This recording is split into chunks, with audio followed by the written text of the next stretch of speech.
یہ میری خوش قسمتی کہ میں حضور کا امت ساری زندگی اس کا شکریہ ادا کرتا رہوں تو کہ شکر ادا۔ ہم حضور کے امتی، نبی انتظار کرتے رہے، نبی منتظر رہے۔ حضرت خلیل اللہ کی بارگاہ میں پکار رہے ہیں، ربنا وابعث فیہم رسولا، مالک رسول بھیج دے۔ کوئی کہتا ہے لیسا بفظ ولا بغلظ، وہ ترشرو نہیں ہوگا، سخت مزاج نہیں ہوگا، ماتھے پہ شکنے لانے والا نہیں ہوگا، وہ پیار بانٹنے والا ہوگا، بس وہ آیا جا رہا ہے۔ حضرت عیسیٰ نے تو نام بھی بتا دیا نا، مبشرم برسول یاتی من بعد اسمہ احمد، لوگوں میں جا رہا ہوں، چلو نام بھی بتا دیتا ہوں، میرے بعد جو آنے والا اس کا نام احمد ہوگا۔ نبی انتظار کرتے رہے، 12 نبیوں نے انتظار کیا حضور کی امت میں ہونے کے لیے، تمنا کی۔ نستورہ راہب انتظار کرتا رہا، بحیرہ راہب انتظار کرتا رہا۔ شب ہجر کی سختیاں کوئی اس سے جا کے پوچھے، تیری راہ تکتے تکتے جسے صبح ہو گئی۔ زندگیاں گزار دی انہوں نے۔ سلمان فارسی کی کہانی سن لو، مجوسی کے بیٹے تھے، حق کی طلب میں نکلے، باپ نے گھر سے نکال دیا، ایک پادری کے پاس جا کے رکے، زندگی بھر اس کی نوکری کی۔ جب اس کا آخری وقت آیا، اس نے کہا میری تدفین کے بعد غموریا چلے جانا، وہاں کا پادری خدا رسیدہ ہے، تجھے اس سے کچھ مل جائے گا۔ کہتے میں وہاں سے غموریا آ گیا، پھر اس پادری کی ساری زندگی خدمت کی۔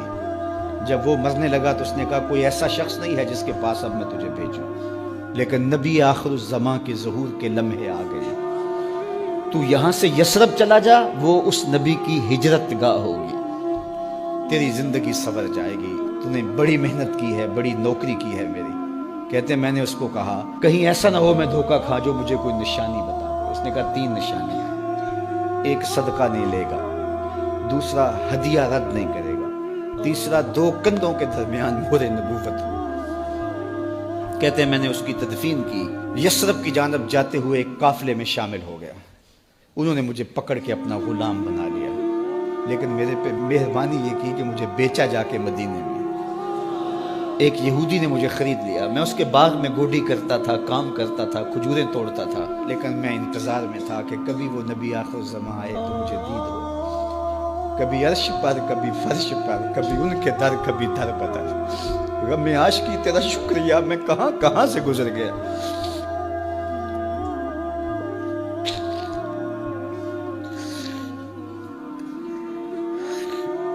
کہتے ہیں ایک دن میں اپنے باغ میں کھجوریں توڑ رہا تھا کہ ہواؤں میں مستی پیدا ہو گئی اور ہر سمت سے طلع البدر علینا کی صدائیں گونجنے لگیں۔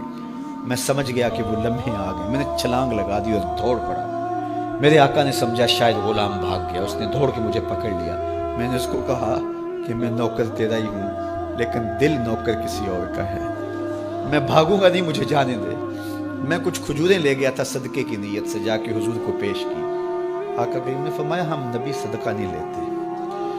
کہتے ہیں نشانی ایک پوری ہو گئی، کہتے ہیں کہ میں کچھ دنوں کے بعد اور کھجوریں لے گیا اور میری نیت ہدیہ کی تھی، میں نے پیش کی، حضور نے قبول فرما لی، لیکن میں بھی کہتا تھا تیسری نشانی بھی پوری ہو لے تو پھر مانوں گا، اور وہ کیا تھی؟ 2 کندھوں کے درمیان مہر نبوت۔ کہتے ہیں ایک دن حضور میرے باغ میں آئے اور آقا کریم نے اپنے مبارک کندھے پہ چادر رکھی ہوئی تھی اور چادر کی اوٹ میں مہر نبوت چھپی ہوئی تھی، اور میں پیچھے ہو کے دیکھتا تھا، اور میری آرزو یہ تھی کہ کوئی تیز جھونکا ہوا کا آئے اور چادر ہٹ جائے اور میں مہر نبوت کی زیارت کر لوں۔ حضور میرے ارادہ قلب سے آگاہ ہوئے، فَأَلْقَى إِلَيَّ رِدَاءَهُ، حضور نے چادر اتار کے میری جانب پھینکی اور پھر ایسے رخ کر کے فرمایا انظر إِلَى مَا أُمِرْتَ بِهِ، اس پادری نے جو بتایا تھا دیکھ لے آ کے۔ تو کہا میں نے دیکھا کہ حضور کے کندھوں کے درمیان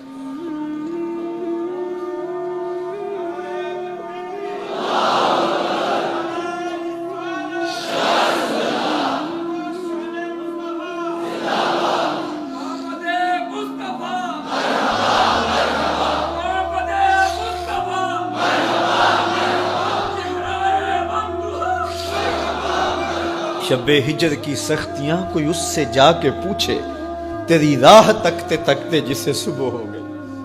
ہم نے تو کوئی انتظار نہیں کیا نا، ہم نے تو کوئی دکھ نہیں سہا، ہم سوئے تھے مقدر جاگ اٹھے۔ ہمارے والد مسجد سے مولوی صاحب کو بلا لائے، انہوں نے کان میں آ کے کہا مبارک ہو تو حضور کا نوکر بن کے آ رہا۔ میرے والد گرامی ایک شعر جھوم کے پڑھا کرتے تھے، محمد جانے جانا ہے، پیغمبر ہو تو ایسا ہو، رسولوں کی بشارت سے مبشر ہو تو ایسا ہو، امر توقیر کا سب کو موکر ہو تو ایسا ہو، کیا ہم کو غلام ان کا مقدر ہو تو ایسا ہو۔ میں اپنے مقدر پہ قربان نہ جاؤں، آپ اپنے مقدر پہ نثار نہ جائیں، ہمیں وہ نبی ملا جو نبیوں کا نبی ہے۔ بنو سعد کے مقدر بھی جاگ اٹھے، اللہ اکبر، کیا وہ خوش نصیب وادیاں تھیں، کیا وہ خوش بخت پہاڑ تھے بنو سعد کے، جہاں حضور نے زندگی کے ابتدائی سال گزارے۔ اللہ اکبر۔ حضرت حلیمہ سعدیہ کہتی ہیں جب میں حضور کو گھر لے گئی تو میرے گھر میں روشنیاں آ گئیں، باقاعدہ عورتوں نے کہا حلیمہ تو اتنی امیر ہو گئی ہے رات کو بھی دیا نہیں بجھاتی، بڑے امیر کبیر گھرانوں میں بھی رات کو لوگ دیا بجھا دیا کرتے ہیں، لیکن تو اتنی ہی امیر ہو گئی ہے کہ رات کو بھی تیرے گھر کا دیا نہیں بجھتا۔ تو حلیمہ سعدیہ نے کہا آؤ میں تمہیں بتاؤں میرے گھر میں دیا کون سا روشن۔ باقاعدہ ہم جولیوں کو بلایا، پالنے میں حضور تھے، اشارہ کر کے کہا ما کننا نحتاج الی السراج من یوم اخذناہ، جب سے یہ پیارا گھر آیا ہے میں نے سارے دیے توڑ دیے، دیے کی ضرورت نہ مشعل کی حاجت، عجب روشنی تو نے پائی حلیمہ، بڑی تو نے توقیر پائی حلیمہ، بنی تو محمد کی دائی حلیمہ۔ کہا ما کننا نحتاج الی السراج من یوم اخذناہ، جب سے یہ پیارا گھر میں آیا ہے میں نے سارے دیے توڑ دیے۔ جہاں روشنی چاہیے ہوتی ہے حضور کو اٹھا کے اس کمرے میں لے جاتے ہیں، وہاں انوار پھیل جاتے ہیں، روشنیاں پھیل جاتی ہیں، کیسے اجالے پھیلے، کیسی روشنیاں پھیلیں۔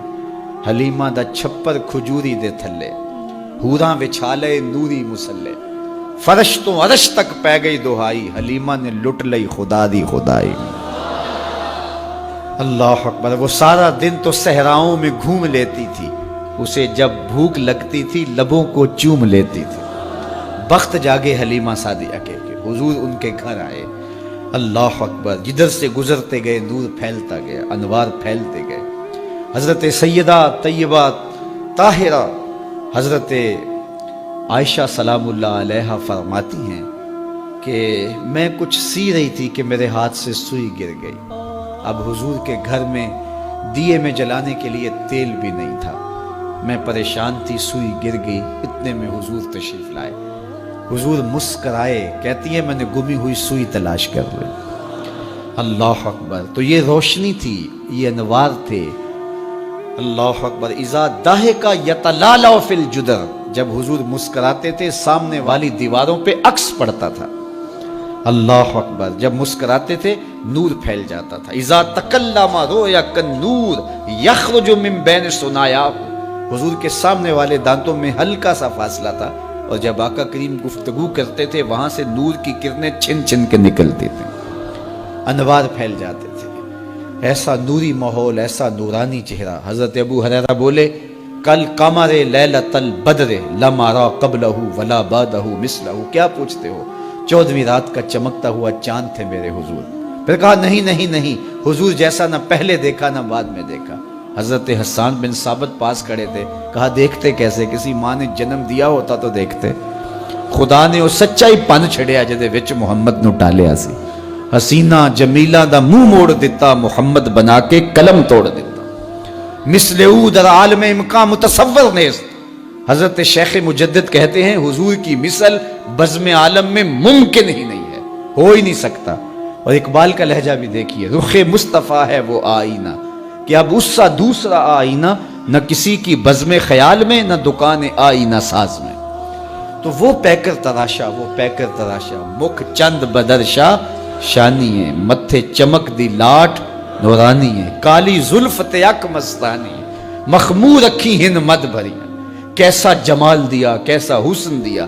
اچھا بریلی کے امام سے بھی پوچھ لیجئے، اللہ اکبر۔ بلبل نے گل ان کو کہا، کمری نے سروے جاں فضا۔ بلبل کی منتہائے پرواز تو یہی ہے نا، کسی کو پھول کہتے۔ بلبل نے گل ان کو کہا، کمری نے سروے جاں فضا، حیرت نے جھنجھلا کر کہا یہ بھی نہیں وہ بھی نہیں۔ خورشید تھا کس زور پر، کیا بھر کے چمکا تھا قمر، بے پردہ جب وہ رخ ہوا یہ بھی نہیں وہ بھی نہیں، وہ حسن دیا وہ جمال دیا اللہ نے اپنے محبوب۔ جب ماہ صیام رمضان المبارک جلوہ گر ہوتا ہے، جنت کے 8 دروازے کھول دیے جاتے ہیں، جہنم کے دروازے بند کر دیے جاتے ہیں، اور شیاطین جکڑ دیے جاتے ہیں۔ اللہ جل شانہ اس موسم رحمت میں خاص عنایات اپنے بندوں پہ فرماتا ہے۔ ایک نفل ادا کرنے سے فرض ادا کرنے کا ثواب ملتا ہے، اور ایک فرض ادا کرنے سے 70 فرائض ادا کرنے کا ثواب ملتا ہے۔ اسی طرح راہ خدا میں 1 روپیہ دو گے تو 70 روپے خرچ کرنے کا ثواب ملے گا۔ اسی طرح باقی نیکیاں بھی جتنی بھی ہم کرتے ہیں، وہ ایک نیکی کریں گے تو 70 گنا اجر ماہ صیام میں ہمیں نصیب ہوتا ہے۔ اس لیے اہل ایمان کا یہ طریقہ ہے کہ وہ اس مہینے میں کثرت کے ساتھ تلاوت کرتے ہیں، کیونکہ ایک مرتبہ اگر قرآن مجید پڑھ لیا تو 70 مرتبہ قرآن مجید پڑھنے کا ثواب نصیب ہوا۔ ماہ صیام میں چونکہ شیطان بندھا ہوا ہوتا ہے، تو ہم اپنے آپ کو نیکی کی طرف اگر لانا چاہیں تو اتنی رکاوٹیں نہیں ہوتی جتنی عام دنوں میں ہوتی ہیں، لیکن اس کے باوجود بہت سارے لوگ ہیں جو رات کو بڑا پکا ارادہ کر کے سوتے ہیں کہ میں صبح وقت پہ اٹھوں گا اور نوافل بھی پڑھوں گا اور نماز بھی ادا کروں گا، لیکن جب صبح ہوتی ہے تو انہیں یا تو جاگ نہیں آتی یا نیند سے بیدار ہو جاتے ہیں، بستر سے اٹھا نہیں جاتا۔ جبکہ وہی شخص انہوں نے صبح سبزی منڈی جانا ہو تو چھلانگ لگا کے اٹھتے ہیں اور سبزی منڈی پہنچتے بھی ہیں۔ سستی طبیعت کا کسل نہیں ہوتا۔ عمومی طور پہ ہم اپنے آپ کو بیمار تصور کر لیتے ہیں، اور سستی اور کسل کا نام دے کر کے، بہانہ دے کر کے ہم کہتے ہیں کہ بس کیا کریں، ہم کو ارادہ کرتے ہیں روز لیکن ہم سے اٹھا نہیں جاتا، بس طبیعت اس طرح کی ہے، کسل ہے، سستی ہے۔ یہ بات ذہن میں رکھیے گا کہ ارادہ کرنے کے باوجود بھی صبح جب ہم اٹھ نہیں پاتے یا کوئی بھی نیکی کا کام ہم کرنے کا ارادہ کرتے ہیں تو ارادہ کرنے کے باوجود ارادہ ہی رہ جاتا ہے، ہم کر نہیں پاتے، تو اس کا سبب یہ ہوتا ہے کہ بہت سارے ہم گناہ کر چکے ہیں، اور ان گناہوں کی وجہ سے ہم نیکی کی توفیق نہیں پاتے۔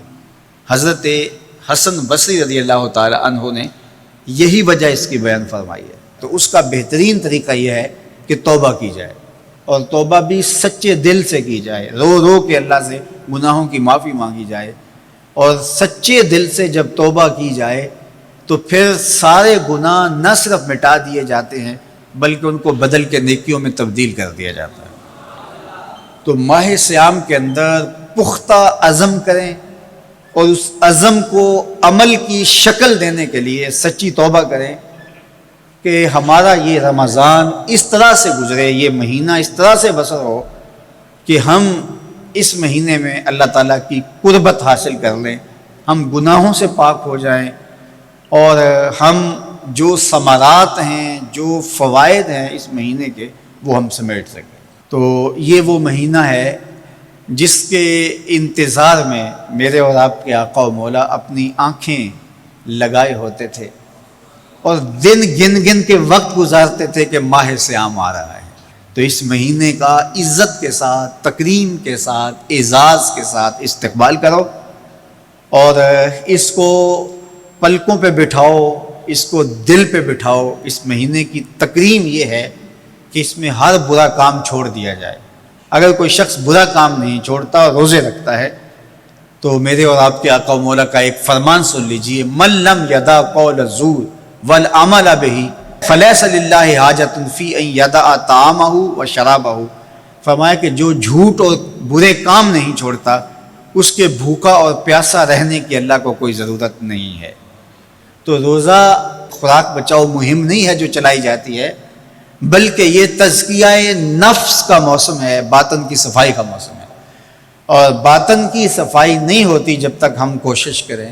آپ کے بدن پہ بہت ساری میل چڑھی ہوئی ہے اور جمی ہوئی ہے بدن کے ایک ایک عضو پہ میل، تو آپ پانی میں چھلانگ لگا کے باہر بھی آ جاتے ہیں تو میل نہیں اترتی، چلو کچھ نہ کچھ فرق تو ضرور پڑ جاتا ہے، لیکن میل نہیں اترے گی. میل کب اترے گی؟ جب آپ اپنے بدن کو مل مل کے اس کے اوپر صابن لگا کر کے اچھی طرح سے اس کو جب اتاریں گے محنت کوشش سے، تو پھر آپ کا بدن مہک جائے گا، ہلکا پھلکا ہو جائے گا، میل اتر جائے گی. یہ موسم رحمت ہے، اللہ کی رحمتوں کا می برسے گا. اس سے کچھ نہ کچھ فائدہ تو ہوگا ہی، لیکن حقیقی فائدہ وہی حاصل کرے گا جو اپنے گناہوں کو مل مل کے دھوئے گا اور اپنے آپ کو صاف کرنے کی کوشش کرے گا. تو اپنے من کے میل اتارنے ہیں، اپنے باطن کے میل اتارنے ہیں، اپنے اعمال کی درستگی کی کوشش کرنی ہے. صلاۃ التراویح مسجد میں نہیں آ سکتے تو گھروں میں پڑھ لیجئے. جس طرح بڑی عمر والے لوگوں کو، بیمار لوگوں کو کہا گیا کہ آپ گھروں میں پڑھ لیں، بچوں کو کہا گیا. لیکن چھوڑیے گا نا، یہ رمضان المبارک کا خاص عمل ہے. آج کل دین بیزار طبقہ مختلف جگہوں پہ بیٹھ کے مسجد پر، مدرسے پر، تراویح پر، ان چیزوں پر تبصرہ کر رہا ہے اور اتنا ہلکا ثابت کرنا چاہ رہا ہے ان امور کو جس طرح یہ چیزیں ہوتی کچھ نہیں ہیں. جبکہ ماہ صیام کے قیام پر میرے اور آپ کے آقا مولا نے بشارت دیتے ہوئے فرمایا، من قام رمضان ایمانا و احتسابا غفر له ما تقدم من ذنبہ. جس نے رمضان المبارک کی راتوں میں قیام کیا ایمان اور محاسبہ نفس کے ساتھ، اللہ اس کے پچھلے سارے گناہ معاف فرما دیتا ہے. یہ بہت بڑی دولت ہے، تو اس دولت کو ضرور سمیٹیے گا، ضرور حاصل کیجئے گا. من کی ستھرائی، عفت اور پاکیزگی کا سامان کیجئے گا. حضور اس بات کو پسند کرتے تھے کہ میری امت میرے اوپر درود پڑے اور رب ان پر رحمت نازل کرے. کیا پسند تھی حضور کے کہ میری امت مجھ پہ درود پڑے اور میرا رب رحمتوں کا نزول کرے. صحیح مسلم میں روایت ہے، جو میرے اوپر ایک مرتبہ درود پڑتا ہے اللہ اس پہ 10 رحمتیں نازل کرتا ہے. اللہ اکبر. اور اگر درود کے ساتھ سلام بھی ہو تو مجھے ایک شعر اتنا اچھا لگتا ہے تو سادہ سا، پتہ نہیں اس کا وزن بھی ٹھیک ہے نہیں، کسی سادے سے بندے نے کہا ہے لیکن مجھے بڑا پسند آیا. بعض روح کھینچ لیتے ہیں نا. کسی نے کیا خوب کہا کہ درود پڑھنے سے ثواب ملتا ہے، سلام پڑھنے سے جواب ملتا ہے. کتنا سادہ اور کتنا خوبصورت. درود پڑھنے سے ثواب ملتا ہے، سلام پڑھنے سے جواب ملتا ہے. اور اگر حضور کی طرف سے وعلیکم السلام کے لفظ آگے تو اور کیا چاہیے. اس لیے کثرت سے حضور کو سلام کرو. یار آپ گلی سے، بازار سے گزرتے ہوں تو کوئی لڑکا، کوئی بزرگ، کوئی شخص آپ کو روز سلام کرے تو ایک دن آپ پوچھتے ہیں نا یہ کون ہے، روز ہی سلام کرتا ہے، یہ کس کا بیٹا ہے، یہ روز سلام کرتا ہے. پھر کس دن آپ روک کے پوچھیں گے پتر کس کے پتر ہو، اتنے اچھے ہو کہ روز سلام کرتے ہو. تو ایک دن حضور بھی پوچھیں گے نا یہ کس کا پتر ہے، یہ کس کا بیٹا ہے، یہ روز مجھے سلام کرتا ہے. تو پھر حضور سے تعارف ہو جائے گا. اس لیے حضور کو سلام کیا کرو. حضرت ابو درداء رضی اللہ تعالیٰ عنہ کہتے ہیں میں حضور کی بارگاہ میں جب آقا نے فرمایا نا کہ جمعے کے دن کثرت کے ساتھ میرے پہ درود پڑا کرو، تو میں نے عرض کی حضور جب آپ وصال کر جائیں گے تب بھی یہ عمل جاری رکھیں. تو حضور نے فرمایا اللہ نے مٹی پہ حرام کر دیا نبیوں کے جسموں کو کھائے. فنبی اللہ حی یرزق، نبی قبروں میں زندہ ہوتے ہیں اور انہیں رزق بھی دیا جاتا ہے. اس لیے جمعے کے دن کثرت کے ساتھ میرے اوپر درود پڑھو، میرے اوپر سلام پڑھو. اللہ اکبر. تو حضور فرماتے ہیں مجھے یہ بات پسند آتی ہے کہ کوئی میرے پہ درود پڑھے اور پھر رب اس پہ رحمت نازل کرے. اللہ اکبر. حضرت ابی بن قعب کہتے ہیں میں نے حضور سے کہا حضور میں چوتھا حصہ آپ پہ درود پڑھوں گا اور باقی جو 3 حصے ہیں دیگر وظیفے کر لیا کروں گا. تو آقا کریم نے فرمایا ما شئت وَإِن زِدْتَ فَهُوَ خیر، جیسے تمہاری مرضی، لیکن اگر درود کو بڑھا دو تو ہوگا اچھا. تو میں نے کہا حضور میں آدھا وقت درود پڑھوں گا، آدھا دیگر وظیفے کروں گا. فرمایا ما شئت، جو تمہاری مرضی، لیکن درود کی مقدار بڑھ جائے تو اچھا ہوگا. میں نے کہا حضور میں 2 حصے درود پڑھوں گا، 1 حصہ باقی وظیفے کروں گا. فرمایا بہت اچھا، لیکن درود کی مقدار بڑھ جائے تو پھر اور اچھا ہوگا. عرض کی حضور میں پڑھوں گا ہی درود، میں سارا وقت ہی درود پڑھوں گا. تو سنو میرے حضور نے کیا کہا، یہ ترمذی کی روایت ہے. حضور نے فرمایا پھر تیرے سارے دکھ مٹ جائیں گے، سارے گناہ معاف کر دیے جائیں گے. تو اس لیے کثرت جانتے ہیں. تو کائنات پوری حضور کی محبت میں جل رہی ہے. حضور کے اہل خانہ کے پاس ایک ممولہ تھا، جب حضور گھر میں ہوتے تو کسی کونے میں بیٹھ کے حضور کو دیکھتا رہتا. اور جب حضور گھر سے چلے جاتے اس طربہ مضطرب ہو جاتا، کبھی چھت پہ، کبھی دیوار پہ، کبھی اوپر، کبھی نیچے. حضور دوبارہ گھر آ جاتے تو پھر فسکنا، اس کے دکھی دل کو قرار آ جاتا. زمین جل رہی ہے، آسماں جل رہا ہے، محبت میں سارا جہاں جل رہا. تو ان کا پیار، ان کی محبت ہر سینے میں ہے. تو یہ تو حضور کا پیار ہے. اب حضور بھی تو پیار کرتے ہیں. یحب النبی صلی اللہ علیہ وآلہ وسلم الایمان. حضور سب سے زیادہ پیار ایمان سے کرتے ہیں. ایمان حضور کو محبوب تھا. اللہ کی بارگاہ میں دعا کی، اے اللہ ہمارے لیے ایمان کو محبوب کر دے اور ہمارے دلوں کی زینت بنا دے. یہ سب سے قیمتی اثاثہ جو ہمیں دیا گیا ہے وہ دولت ایمان ہے. سب سے قیمتی دولت ایمان ہے. جس طرح ہم باقی نعمتوں کا شکر ادا کرتے ہیں، ایمان کا شکر ادا کریں کہ یہ نصیب ہو گیا. آج ہم شکوہ کرتے ہیں، یہ نہیں ہے، یہ نہیں ہے، یہ نہیں ہے، یہ نہیں ہے. بہت کچھ نہیں ہوگا، لیکن اتنی بڑی دولت جو ٹرمپ کے پاس بھی نہیں ہے وہ آپ کے سینے میں موجود ہے. جو امریکن صدر کے پاس بھی نہیں ہے وہ اللہ نے آپ کو عطا کی، کیونکہ یہ سب سے بڑی دولت ہے. تو شکر کرو، اللہ نے ہمارے سینے میں ایمان کا چراغاں رکھا ہے. یہ ہمیں محنت سے نہیں ملا، اللہ اکبر، ماں کی گود سے مل گیا. باپ نے گٹی ہی حضور کے پیار کی دی. اقبال رو کے کہا کرتے تھے، نام تو از پدر آموختم. حضور آپ کا نام میں نے اپنے باپ سے سیکھا تھا. میرے باپ نے آپ کے نام کی لوری دی تھی، میری ماں نے درود کی لوری دی تھی. تو میں آپ کا نام جانتا ہوں، اور آپ کا نام سن کے سینے میں ٹھنڈ پڑتی ہے. تو یہ بوٹا میرے باپ نے لگایا تھا، یہ بوٹا میری ماں نے لگایا تھا، پھر اس کو پانی میرے مرشد نے دیا. تو پھر اندر بوٹی مشک مچایا اتے جاں پھلاں تے آئی ہو. تو یہ کمال ہو گئی کہ مجھے بچپن سے یہ دولت ملی، یہ سعادت ملی. تو اس پر اللہ کا شکر ادا کرنا چاہیے. حضور کو ایمان کے بعد سب سے زیادہ محبوب عمل تھا نماز. سب سے زیادہ جس چیز سے حضور پیار کرتے تھے وہ نماز سے کرتے تھے. نماز حضور کے دل کا قرار ہے، حضور کے قلب کی ٹھنڈک ہے. جب حضرت بلال حبشی کو اذان کا کہنا ہوتا تو حضور فرماتے، قم یا بلال وارحنا بالصلاۃ. بلال اٹھو اور ہمارے دل کو راحت پہنچا دو. تو وہ اذان دیتے تو حضور کا دل ٹھنڈا ہو جاتا کہ اب رب کے حضور جھکنے کا وقت آ گیا ہے. اللہ اکبر، جھکنے کے لمحے آ گئے ہیں. تو حضور کو سب سے زیادہ محبوب اعمال میں نماز تھی. حضور کو امت کی تخفیف پسند تھی کہ میری امت پر احکام سوکھے ہوں، میری امت پر مشکل نہ آئے. حضور نے امت کے لیے 50 سے 5 نمازیں کروا لی کہ میری امت مشکل میں نہ پڑے. حضور علیہ الصلوۃ والسلام لوگوں کے لیے آسانی پیدا کیا کرتے تھے. جب نماز پڑھاتے، حضرت جابر بن سمورہ کہتے ہیں، میں حضور کے پیچھے نماز پڑھتا تھا، حضور کا خطبہ بھی سنتا تھا. حضور کے خطبے بھی زیادہ لمبے نہیں ہوتے تھے، حضور علیہ السلام کی نماز بھی زیادہ لمبی نہیں ہوتی تھی. مختصر قرات کرتے جب لوگوں کو نماز پڑھاتے، اور جب تنہا پڑھتے پھر اتنی لمبی نماز ہوتی کہ میرے مالک نے کہا، اے چادر اوڑھنے والے، ساری رات جاگا نہ کر، کبھی سو بھی لیا کر. تو حضور علیہ الصلوۃ والسلام کو امت کی تخفیف مقصود تھی، امت سوکھی رہے، امت آسانی میں رہے.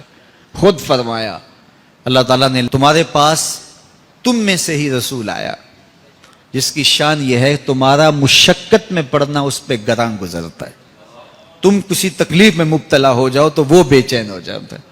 مبتلائے درد ہو کوئی عذب روتی ہے آنکھ، کس قدر ہم درد سارے جسم کی ہوتی ہے آنکھ. آگے تو اور کیا چاہیے. اس لیے کثرت سے حضور کو سلام کرو.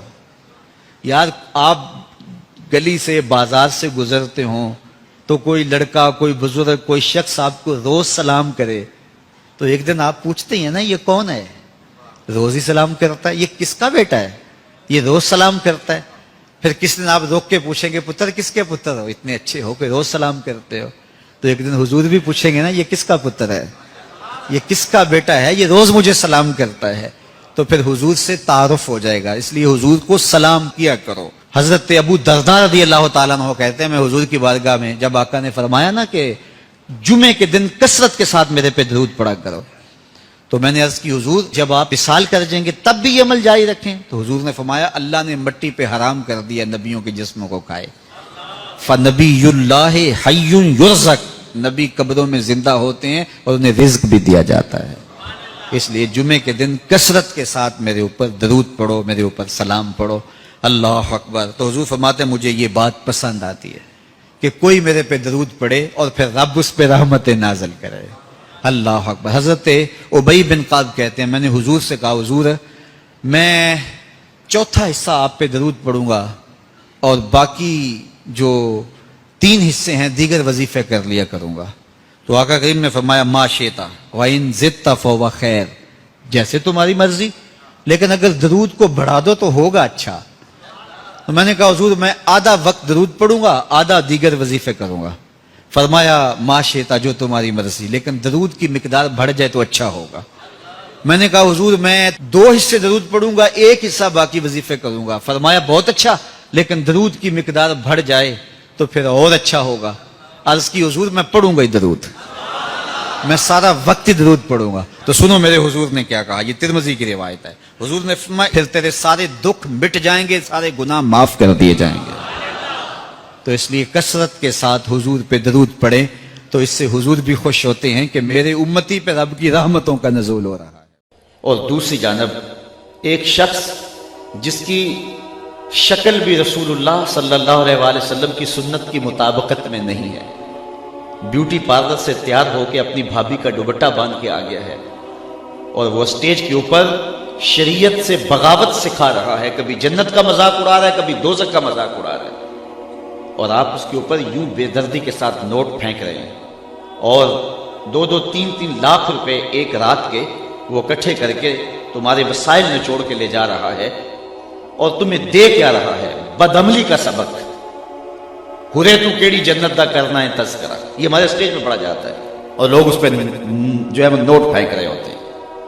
میں نے کہا صاحب اسی جنت کا تذکرہ جس جنت کے لیے حضور ہاتھ پھیلا کے دعائیں مانگتے تھے، اسی جنت کا تذکرہ جس کے لیے میرے حضور نے فرمایا رب سے مانگو تو جنت الفردوس مانگو. قرآن کے ورق پہ جنت کی تحریر دلائی گئی، جنت کے نقشے بیان کیے گئے، جہنم سے ڈرایا گیا، لیکن یہ یہاں کھڑا ہو کر کے کتنی جرأت اور کتنی بہادری کے ساتھ کہہ دیتا ہے کہ ہرے تو کیڑی جنت دا کرنا ہے تذکرہ. اور یہاں جنت کا مذاق اڑایا جا رہا ہے، کبھی جہنم کا مذاق اڑایا جا رہا ہے. مجھے دیکھ کے جہنم کو آئے پسینہ. ہمارے استاد سے فرمایا کرتے تھے آج تیرے منہ میں طوطی بولتا ہے، جو کہنا ہے کہہ لے، یہ تو قیامت کے دن پتہ چلے گا پسینہ کس کو آتا ہے. حضرت شیخ احمد مجدد الفسانی علیہ رحمہ فرماتے ہیں جنت اللہ کی رضا کا مظہر ہے اور جہنم اللہ کے قہر و غضب کا مظہر ہے. جنت مانگنے کا مطلب یہ ہے رب کی رضا مانگنا، اور جہنم سے پناہ طلب کرنے کا مطلب یہ ہے اللہ کے قہر و غضب سے پناہ چاہنا. اور یہاں ممبر پہ کھڑے ہو کے مساجد کے اندر، محافل نات کے اندر لاکھوں روپے اس کام کے لیے صرف کیے جا رہے تھے. یہ گمراہی پھیلانی تھی تو میڈیا تھوڑی پھیلا رہا ہے، انٹرنیٹ کے ذریعے تھوڑا گند پھیل رہا ہے کہ مذہب کے نام پہ تم پیسے اکٹھے کر کے لوگوں کو بلا کے بے خوف کر رہے ہو جہنم سے اور جنت کا تمسخر اڑا رہے ہو.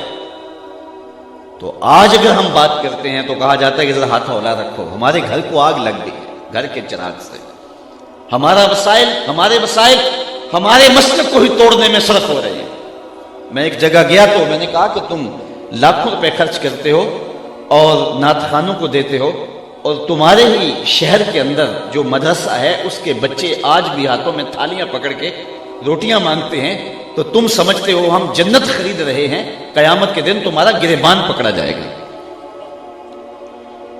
تو جنت اتنی سستی نہیں ہے کہ تم نے منہ میں پان ڈالا ہوا اور ہاتھ میں جو ہے وہ پیسے پکڑ کے ایسے نچھاور کرتے ہو تو اس سے جنت مل جائے گی. ام حسبتم ان تدخلوا الجنہ، کیا تم یہ گمان کرتے ہو کہ یوں ہی جنت میں چلے جاؤ گے؟ تم میں سے جو پہلے لوگ گزرے ہیں فرمایا انہیں جھنجھوڑا گیا، حتیٰ کہ وقت کا نبی بھی پکار اٹھا اور اہل ایمان بھی پکار اٹھے مالک تیری مدد کب آئے گی؟ تو پھر ہم نے کہا بس ہماری مدد آیا چاہ رہی. لوگوں کے سر پہ آرے رکھ کے پاؤں تلے تک چیر دیا گیا، جسم کو لوہے کی ٹنکیوں سے چھیدا گیا، اذیتوں میں، مشقتوں میں، مشکلوں میں مبتلا کیا گیا، اور ہم ایک رات میں جنت خرید کے فارغ ہو جاتے ہیں. تو ان لوگوں کو اپنے سٹیجوں سے اتارنا ہوگا. اور اگر میری ان باتوں کو آپ ہضم کر رہے ہیں تو میں ایک اور بات بھی کہنا چاہتا ہوں، ان بے عمل پیروں سے بھی جان چھڑا لو، ہاتھ جوڑ کے ان کو کہو ہمیں معافی دو، ہمارے مسلک کو بڑا لوٹ لیا تم نے، تمہاری 6 نسلیں کھا سکتی ہیں جتنا تم نے لوٹا ہے، اب ہماری جان چھوڑ دو، ہمیں مدارس کھڑے کرنے دو، ہمارا مسلک لٹ رہا ہے، ہمارے گھر کو آگ لگی ہوئی، اب ہماری جان چھوڑ دو اور ہمیں اپنے مدارس دینیاں کھڑے کر دینے دو، ہمیں اسکول سسٹم کھڑے کر دینے دو، ہمیں تربیتی کورسز کے لیے ذہن سازی قوم کی کر لینے دو، تو آپ مہربانی فرماؤ ہماری جان چھوڑ دو۔ اگر آپ نے پیر بنانا ہے تو کسی عالم دین کو بنائیں، اس کو جو آپ نذرانہ دیں گے اس کی وہ کتاب خریدے گا اور رسول اللہ کے دین کے مسئلے بتائے گا، اور جن کو آپ نذرانے دے رہے ہو وہ اس سے کتے خریدتے ہیں اور کتے لڑاتے ہیں، سرمایہ بھی ہمارا، اور پھر سوشل میڈیا کے اوپر تصویریں چڑھتی ہیں اور لوگ ہمیں فون کرتے ہیں جناب اس کی تردید کیجیے گا، اس کی تردید کیجیے گا۔ میں نے کہا صبح سے شام تک ہم تردید ہی تو کرتے پھرتے ہیں، کچھ تم بھی تو کرو نا، کیوں ان لوگوں سے بغاوت کیوں نہیں کرتے؟ نگہباں بن کے جو اہل چمن کی آبرو لوٹے، چمن والو عقیدت چھوڑ دو ایسے نگہباں کی، یہ نگہباں نہیں ہیں، یہ رہزن ہیں، یہ ڈاکو ہیں، ان لوگوں سے جان چھڑاؤ۔ ان علماء کے قدم چومو جو مسجد تدریس پہ بیٹھتے ہیں تو شام تک رسول اللہ کی حدیثیں سناتے ہیں، اور جب ہمارے اسلاف نے، ہمارے بزرگوں نے ان کی قدر دانی کی تھی تو دین سر بلند تھا۔ وہ منظر ہم نہیں بھول سکتے کہ حضرت میر عبد الحکیم سیالکوٹی علیہ رحمہ جب مطالعہ کرنے بیٹھتے ہیں تو بادشاہ وقت کی جانب سے ایک وہاں خادم مقرر ہے جو کچے برتن کے اندر بادام روغن ڈال کر کے آپ کے قدموں میں رکھتا ہے، اور تاکہ آپ کے قدم اس بادام روغن کے اندر بھیگے رہیں اور آپ کے دماغ کو تراوت پہنچتی رہے، اور چند دن کے بعد اس بادام روغن کو بدل دیا جاتا ہے۔ تو وہ جو بادام روغن ہے کیا اس کو نالی میں بہا دیا جاتا ہے؟ بادشاہ کا حکم ہے اس کو پیک کر کے میرے گھر بھیجے، اور جب وہ اپنے بیٹوں کو کھانے پر بٹھاتا ہے تو وہ بادام روغن آگے رکھتا ہے، اس کو کھاؤ، اس نے ایک عالم کے قدم چومے ہوئے۔ جب یہ تھی اہل علم کی قدردانی تو پھر ہم بانک پن پہ تھے، ہم عروج پہ تھے، پھر فتاوی عالمگیری لکھی گئی، اور آج ہم نے، مجھے معاف کیجئے، وہ آج ایک صاحب کہہ رہے تھے کہ لوگ باغی مرید ہوتے ہیں، میں باغی پیر ہوں، تو آج ان لوگوں کی جان چھوڑیے اور ان سے جان چھڑائیے، علماء کی صحبت میں بیٹھیے، اور پھر بالخصوص یہ جو مدرسین ہیں ان کی کفالت اپنے ذمہ لیجئے کہ اللہ تعالیٰ نے ہمیں بڑا دیا ہوا ہے۔ حضرت آپ اپنی فکر نہیں کرنی، یہ ذمہ ہمارا ہوا، آپ رسول اللہ کے دین کا کام کریں۔ اور اہل ثروت کو میں بتانا چاہتا ہوں، جو شخص حضور کے دین کے خادموں کی خدمت کرے اس کا آخرت میں تو صلہ ہے ہی ہے، دنیا میں بھی ضرور اسے ملتا ہے، اللہ اس کو فراوانی عطا فرماتا ہے۔ اس لیے یہ لوگ غنیمت ہیں، ان لوگوں کے ساتھ اپنے تعلق کو مضبوط کیجئے۔ اس وقت دوسرے لوگ، ان کے مدارس دیکھیے وہ کہاں پہنچ گئے، اور ہمارے لیے ایک مدرسے کا بجٹ سال کا وہ ایک مسئلہ ہوا ہوتا ہے، تو اس لیے ہمیں اس کلچر کو تبدیل کرنا ہوگا اور مدارس دینیہ کی طرف اپنی توجہ کرنا ہوگی۔ لیکن میں کہتا ہوں سلام ہے ان لوگوں پر، وسائل تھے یا نہیں تھے، انہوں نے پپل کے درختوں کے نیچے بیٹھ کے بھی دین کے چراغ کو بجھنے نہیں دیا۔ کتنی مشکلات آئی، لارڈ میکالے کے نصاب تعلیم مرتب کرنے کے بعد جب مدارس دینیہ اور اسکول سسٹم کو الگ الگ کر دیا گیا تو یہ علماء ہی تھے جنہوں نے یہ چراغ بجھنے نہیں دیا۔ تکلیفیں سہی، دکھ سہے۔ ہمارے استاد فرماتے تھے کہ ہمارے استاد اپنی کہانی سناتے تھے کہ جب ہم رات کو مطالعہ کے لیے بیٹھتے تو مادس کی جو راتیں ہوتی تو وہاں ہمارے دارالعلوم کے اندر دیا نہیں ہوتا تھا، اور اس میں ڈالنے کے لیے تیل نہیں ہوتا تھا، بلکہ لاہور وزیر خاں مسجد کے اندر جو گیس جلتا تھا، اساتذہ بھی اس کی روشنی میں بیٹھ کے مطالعہ کرتے تھے اور شاگرد بھی اسی کی روشنی میں بیٹھ کے مطالعہ کرتے، اور وہ بھی 11 بجے بجھا دیا جاتا تھا۔ اور وہ اپنے مدرسے کی بات کرتے ہیں، وہاں وہ دیا بھی اور گیس بھی نہیں ہوتا تھا، یہ تو لاہور کا مدرسہ تھا، لیکن ہمارا جو ہے وہ کسی دیہات کا مدرسہ تھا، اور فرماتے وہاں یہ بھی نہیں ہوتا تھا۔ پھر وہاں سڑکوں کے اوپر گڈ چلتے تھے جن کے پیچھے لالٹینیں بندی ہوا ہوتی تھی، اور ہم کتابیں لے کے ان کے پیچھے جھک جاتے تھے، کئی کئی میل تک پڑھتے جاتے تھے۔ اور جب واپس آتے تھے تو ادھر سے کوئی ایسی چیز نظر آ جاتی تو اس کے پیچھے ہم جھک جایا کرتے تھے۔ ان لوگوں نے کن مشقتوں میں دین کے چراغ کو روشن رکھا اور یہ دیے بجھنے نہیں دیے۔ ان لوگوں قبروں پہ مزارات نہیں بنے، انہوں نے مدارس دینیاں کھڑے کیے، انہوں نے اپنی نسلیں نہیں پالی، انہوں نے شاگرد پالے۔ تو یہ لوگ غنیمت ہیں اور ان کا وجود غنیمت ہے۔ تو بہرحال میں جو آپ کے سامنے آیت کریمہ تلاوت کی، یہ میرا ایک درد تھا، اور گلی گلی اس وقت جو ہے وہ یہ درد پھیلا ہوا ہے، لیکن ہمیں عملی طور پہ پوری طرح کھڑا ہونا ہوگا اور اپنے اندر مسئلے کے اندر تطہیر کے عمل کو شروع کرنا ہوگا۔ اور اسی طرح لوگ مڑے ان لوگوں سے۔ ایک وقت آیا آج سے کوئی 10 سال پہلے 8 سال پہلے کہ ان کی ڈیمانڈیں اتنی زیادہ بڑھ گئی نعت خوانوں کی کہ لوگوں نے کہا چلو اب خطباء کی طرف بڑھتے ہیں، تو چلو یہ کوئی دین کی بات بتاتے ہیں۔ لیکن جب یہ لوگ ادھر آئے تو یہ بھی علم بیچ رہے تھے، یہ بھی تقریر کے جو ہے وہ تقریر کی بولیاں لگوا رہے تھے۔ تو لوگ پھر ادھر پلٹ گئے، ادھر آتے ہیں تو یہی، ادھر آتے ہیں تو یہی۔ تو اس دور کے اندر جو چند نفوس مل جائیں جو پیسوں کے لیے نہیں اللہ کے رسول کے لیے کام کرتے ہیں، یہ کیا ہوتے ہیں پیسے؟ کہ وہ کیا کسی نے کہا نا، ہر دو عالم قیمت خود گفتائی، نرخ بالا کن کی ارزانی ہنوز۔ تو دو جہاں کو اپنی قیمت لگا رہا ہے، کتنا سستا اپنے آپ کو بیچ رہا ہے، بہت سستا بک رہا ہے، اپنا وزن اور اپنی قیمت زیادہ لگا۔ دو جہاں بھی ایک پلڑے میں رکھ دیے جائے، تیرے ایک لفظ کا مول نہیں ہے، تیرے ایک لفظ کی قیمت نہیں ہے۔ تو اللہ تعالیٰ ان آستانوں کو، یہ حقیقی آستانے ہیں، باقی تو آس اتر گئی ہے، تانے رہ گئے ہیں۔ جو آستانے ہیں یہ ہیں جہاں علم کا نور بانٹا جاتا ہے اور لوگوں کی علمی پیاس بجھائی جاتی ہے۔ اللہ تعالیٰ ان کو قیامت تک آباد رکھے، اور جو لوگ ان کے ساتھ معاونت کرتے ہیں اللہ ان کے رزق میں بے پناہ برکتیں عطا فرمائے۔ میں نے جو کلمات آپ کے سامنے پڑھے ہیں ان میں یہ ارشاد فرمایا، جو کوئی اچھے عمل کرے، مرد ہو یا عورت ہو، شرط ہے کہ وہ مومن ہو، فَلَنُحْيِيَنَّهُ حَيَاةً طَيِّبَةً، ہم اس کو ستھری اور پاکیزہ زندگی دے دیں۔ ہمارے بدن پہ اتنے بال نہیں ہیں جتنے رسول اللہ کے احسانات ہیں۔ ہمارا ایک ایک بال قرض رسالت میں جکڑا ہوا ہے۔ خدا شناسی تو بڑی دور کی بات ہے، ہم خود شناس بھی نہیں تھے، ہمیں تو اپنے آپ کا بھی نہیں پتا تھا کہ ہم کون ہیں۔ اور مجھے بتاؤ، جس کو یہ بھی نہ خبر ہو کہ میں کون ہوں، اس کے پلے ہوتا کیا ہے؟ اقبال نے کہا تھا نا، اپنے من میں ڈوب کر پاجا سراغ زندگی، میرا نہیں بنتا تو نہ بن، اپنا تو بن۔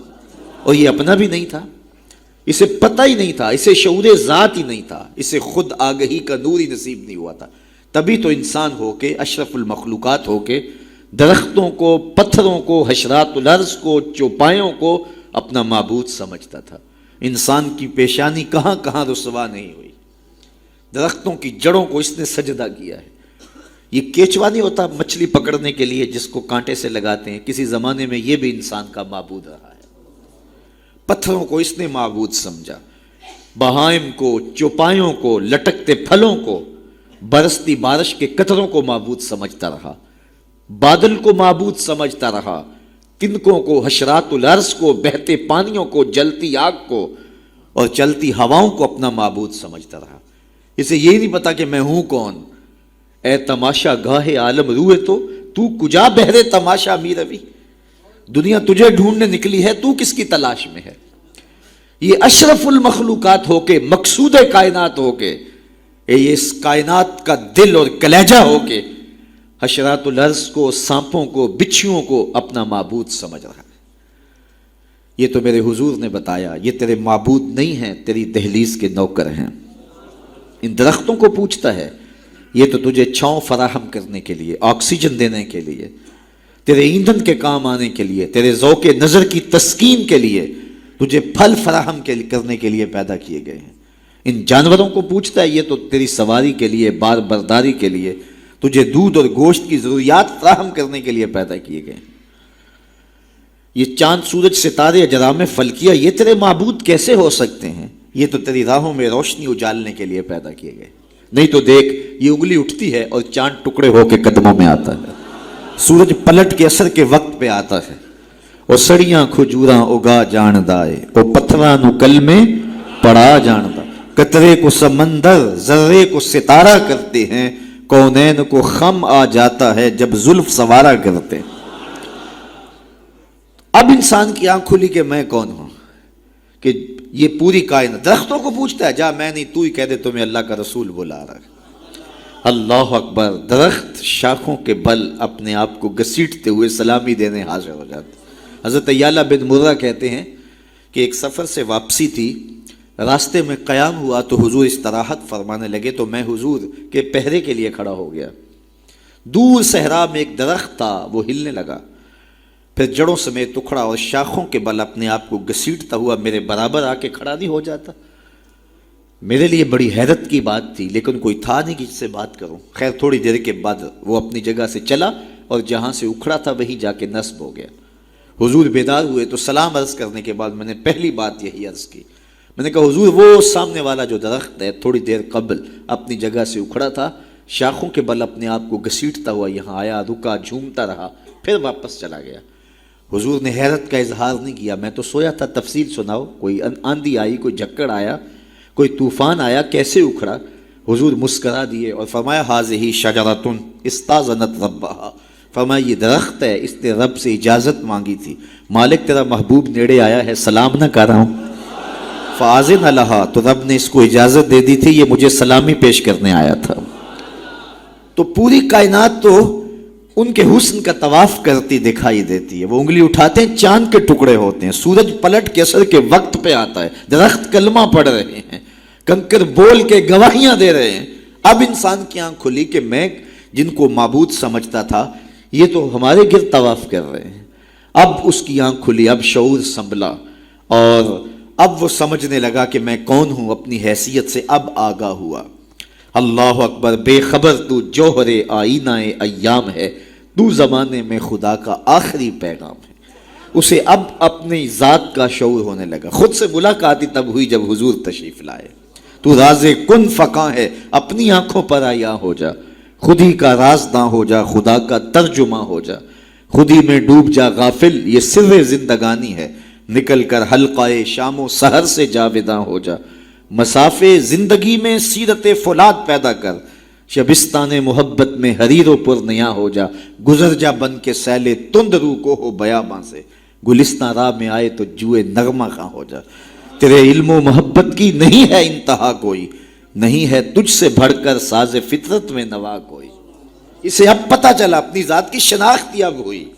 اللہ اکبر، کانپتا ہے دل تیرا اندیشہ طوفان سے کیا، نا خدا تو، بحر تو، کشتی بھی تو، ساحل بھی تو، دیکھ آ کر کوچائے چاکے گریباں میں کبھی، کیس تو، لیلا بھی تو، صحرا بھی تو، محمل بھی تو، وائے ناکامی کہ تو محتاج ساکی ہو گیا، میں بھی تو، مینا بھی تو، مستی بھی تو، حاصل بھی تو، آہ کس کی جستجو آوارہ رکھتی ہے تجھے، راہ تو، رہ رو بھی تو، رہبر بھی تو، منزل بھی تو، بے خبر تو جوہر آئینہ ایام ہے، تو زمانے میں خدا کا آخری پیغام ہے۔ تو اب انسان کو اپنی ذات کا شعور ہوا۔ خدا شناسی تو بڑی دور کی بات ہے، میں کہتے ہیں انسان کی اپنی ملاقات اپنے آپ سے تب ہوئی جب حضور آئے، خود ہی کا شعور تب ملا جب حضور آئے، من سے آگہی تب ہوئی جب حضور آئے۔ تو اگر وہ تشریف فرما نہ ہوتے، خدا شناسی تو بڑی منزل ہے، انسان خود شناس بھی نہ ہوتا، اپنے ذات سے بھی آگاہ نہ ہوتا۔ انسان ہو کے انسانوں کے گلے چیر رہا تھا۔ سکا باپ اپنی بیٹی زندہ درگور کر کے فخر کرتا تھا کہ میں نے اپنی آبرو بچا لی ہے۔ مائیں دنیا کی منڈیوں میں بکتی تھیں، باپ کی توقیر کوئی نہیں تھی۔ اور یہ تو میرے حضور آئے جنہوں نے آ کے بتایا کہ بیٹی عزت کی جگہ پر ہے۔ آپ نے یہ حدیث بارہا سنی ہوگی، علماء کرام سے بارہا سنی ہوگی، لیکن ذرا اس کو اس پہلو میں دیکھو۔ جب بیٹیوں کو زندہ درگور کر کے باپ فخر کر رہا تھا، اس زمانے میں میرے حضور نے کہا میری بیٹی میرے جگر کا ٹکڑا ہے۔ یہ صرف کلمہ تحسین ہی نہیں ہے، یہ کلمہ جہاد ہے۔ اس دور میں جب بیٹیوں کو زندہ درگور کر کے باپ فخر کر رہا تھا، آج تو ہر شخص اپنی بیٹی کو قرار جان سمجھتا ہے، بیٹی کو آنکھوں کا نور سمجھتا ہے، نور نظر سمجھتا ہے۔ بیٹی کے جہیز کے لیے باپ اپنی ساری زندگی لگا دیتا ہے، پردیس کاٹ دیتا ہے۔ جوان بھائی فیکٹری میں اوور ٹائم لگاتا ہے میں بہن کے ہاتھ پلے کرنے۔ تو آج اگر بیٹی کے بارے میں کوئی محبت بھرے جملے کہے جائیں تو بڑی بات نہیں ہے، جب باپ زندہ درگور کر کے فخر کرتا تھا، معاشرے سے اسے داد ملتی تھی کہ تو نے بیٹی کو زندہ درگور کیا ہے، اس زمانے میں میرے حضور نے کہا کہ میری بیٹی میرے جگر کا ٹکڑا ہے۔ اللہ اکبر، کیسی تبدیلی آئی۔ ایک موقع آیا، فرمایا کہ جو دو بیٹیاں یا دو بہنیں ان کی اچھی تربیت کرے اور ان کو پروان چڑھائے اور ان کی اللہ کی رضا کے لیے شادی کر دے تو قیامت کے دن وہ میرے ساتھ اس طرح قریب ہوگا جس طرح یہ دو انگلیاں قریب ہیں۔ تو مجلس میں موجود ایک صاحب اٹھے، کہا حضور اگر کسی کی دو بیٹیاں نہ ہوں تو ذرا اس کے پیچھے جھانکنے کی کوشش کیجئے، کہاں بیٹیاں زندہ درگور ہوتی تھیں اور کہاں ایک بیٹی والا سوچ رہا ہے کاش کہ میری بھی دو بیٹیاں ہوتی اور میں یہ احساس پاتا۔ تو یہ معاشرے کو ایک رنگ دیا، معاشرے کو ایک آہنگ دیا، خدا شناسی بھی دی، خود شناسی بھی دی، انسانی حقوق جو پامال ہو رہے تھے ان کو بحال بھی کیا۔ انسان اپنی عزت برباد کر رہا تھا، اجرام فلکی اور مظاہر فطرت کے سامنے ان کے چرنوں میں جھک کر کے اس کو اس کی خودی کا سبق دیا کہ تو کون ہے اور کہاں کھڑا ہے۔ ایک شخص ایمان لانے کے بعد حضور کی خدمت میں حاضر ہوا اور کرتا ہے جاہلیت کے زمانے کی دو باتیں ہیں، ایک یاد آتی ہے تو ہنسی نہیں رکتی اور ایک بات یاد آتی ہے تو آنسو نہیں تھمتے۔ کہا وہ کون سی دو باتیں ہیں؟ کہا وہ بات جو یاد آئے تو ہنسی نہیں رکتی وہ یہ ہے کہ میں ایک لمبے سفر پہ گامزن تھا، میں نے سفری معبود پتھر کا بنا ہوا ایک بت بھی اپنے سامان میں باندھ لیا کہ راستے میں پوجا پاٹ بھی چلتی رہے گی، لیکن جب سامان اٹھایا تو سامان بہت بوجھل تھا۔ میں نے سوچا کہ یہ تو میں اپنے ہی معبود کے بوجھ تلے دب کے رہ جاؤں گا، تو میں نے اس کو نکال دیا اور آٹا یا ستو گوندھ کر کے میں نے ایک چھوٹا سا معبود تیار کیا اور اس کو دھوپ میں رکھ کے خشک بھی کر لیا کہ مزید ہلکا پھلکا ہو جائے، اور اس کو اپنے سامان میں اپنے ساتھ رکھ لیا۔ پوجا پاٹ بھی چلتی رہی۔ خیر جو میرا اندازہ سفر تھا تو شاید سفر بھی میں نے اس کے مطابق لیا تھا، لیکن سفر کوئی 2-4 دن اوپر چلا گیا تو شاید سفر ختم ہو گیا۔ ایک آدھ دن تو میں نے بھوک کاٹی، لیکن جب انتڑیوں میں بل پڑنے لگے اور مجھ سے گوارا نہ ہوا تو میں نے تھیلے سے اپنے اس معبود کو نکالا جو آٹے کا بنا ہوا تھا، اس کو پتھر پہ رکھ کے کوٹا، پھر اس میں پانی ڈالا، پھر اس کو گوندا، پھر روٹی پکائی اور پھر کہا میرے معبود اب کام نہیں آئے گا تو کب آئے گا؟ اب تو میری انتڑیوں میں بل پڑ رہے ہیں، مجھے جاہلیت کے زمانے کی وہ یاد آتی ہے تو مجھے اس بت کی بے بسی پہ ہنسی آتی ہے۔ کیسا بے بس معبود تھا جو اپنے پجاری کو اتنا بھی گزارش نہیں کر سکتا تھا، مجھے پوجنے والے میرے پہ اتنا تو ترس کھا، اب مجھے دانتوں تلے چبا کے تاریک میدے میں پھینکے گا، پھر گندگی کے ڈھیر پہ ڈال آئے گا، آخر میں تیرا معبود رہا ہوں، میرے پر یہ قیامت تو نہ توڑ۔ تو ایک تو وہ یاد آتی ہے بات تو میری ہنسی نہیں رکتی، اور جو دوسری بات مجھے یاد آتی ہے تو میرے آنسو نہیں تھمتے، اور وہ یہ ہے کہ میری بیوی امید سے تھی اور میں لمبے سفر پہ گیا، کئی سالوں کے بعد واپس پلٹا تو میرے آنگن میں بیٹی کھیل رہی تھی۔ میری بیوی نے اس ڈر سے کہ کہیں بیٹی کو دیکھ کر کے زندہ درگور نہ کر دے، اس کے توتلے لہجے میں میرے لیے محبت ڈال دی تھی، اور وہ مجھے یا آباتا ہو کہہ کے مخاطبہ کرتی ہے اور میری ٹانگوں سے چمٹ جاتی ہے۔ میں صفاق تھا اندر سے اور مجھے بڑا غصہ آیا۔ میں نے اپنی بیوی کو گھورا کہ ایک تو نے سانپ کو جنم دیا ہے اور دوسرا نخرے کر دی، اس کو باتیں سکھائی ہیں اور موقع کی طاق میں رہا، لیکن اس بیٹی کے سینے میں میرے لیے اس کی ماں نے اتنا پیار ڈال دیا تھا۔ بیٹیاں تو ویسے بھی باپ سے ٹوٹ کے پیار کرتے ہیں، بیٹیوں کی محبت تو مثالی ہوتی ہے، پھر ماں نے محنت کی تھی کہ اس کا باپ کوئی انتہائی قدم نہ اٹھائے تو اس کے لیے اس کے باپ کے لیے بے پناہ محبتیں ڈال دی تھی۔ کہتے ایک دن میں نے موقع پایا اور اس بیٹی کو اٹھایا اور صحرا میں لے گیا، میرا خیال یہ تھا اس سے آج جان چھڑا لوں، اور گڑھا کھودنے لگا، کڑکتی دھوپ تھی، میرے بدن پہ پسینہ نمودار ہوتا تھا، وہ آگے بڑھتی اور اپنے دوپٹے سے میرے ماتھے کا پسینہ پوچھتی، لیکن میرا دل پھر بھی نرم نہ ہوا۔ خیر جب میں نے گڑھا کھود لیا تو باہر نکلا تو میری بیٹی نے سکھ کا سانس لیا کہ میرے باپ کی مشقت ختم ہوئی، لیکن وہ نہیں جانتی تھی کہ اگلی مشقت کس کی شروع ہونے والی ہے۔ میں باہر نکلا، اس کو زور سے اس گڑھے میں دھکا دے کے اوپر سے مٹی انڈھیلنے لگا، وہ ننھے ننھے ہاتھ جوڑتی رہی، چیختی رہی اور مجھ سے گزارشیں کرتی رہی کہ یہ کیا کر رہے ہو، لیکن میں اوپر مٹی انڈھیلتا رہا اور اس کی چیخیں اس ریت تلے دب گئیں۔ آج جب اسلام لایا ہوں تو اس کی چیخیں مجھے سونے نہیں دیتی۔ عرب کے ریگزاروں میں دبی ہوئی معصوم بچیوں کے سسکتے آنسو اور اس کی روتی آنکھیں کس کو پکار رہی تھی؟ بیواؤں کی چیخیں فریاد کر کر کے کس کی منتظر تھیں؟ یتیم کس کو ڈھونڈ رہے تھے؟ کس کے منتظر تھے؟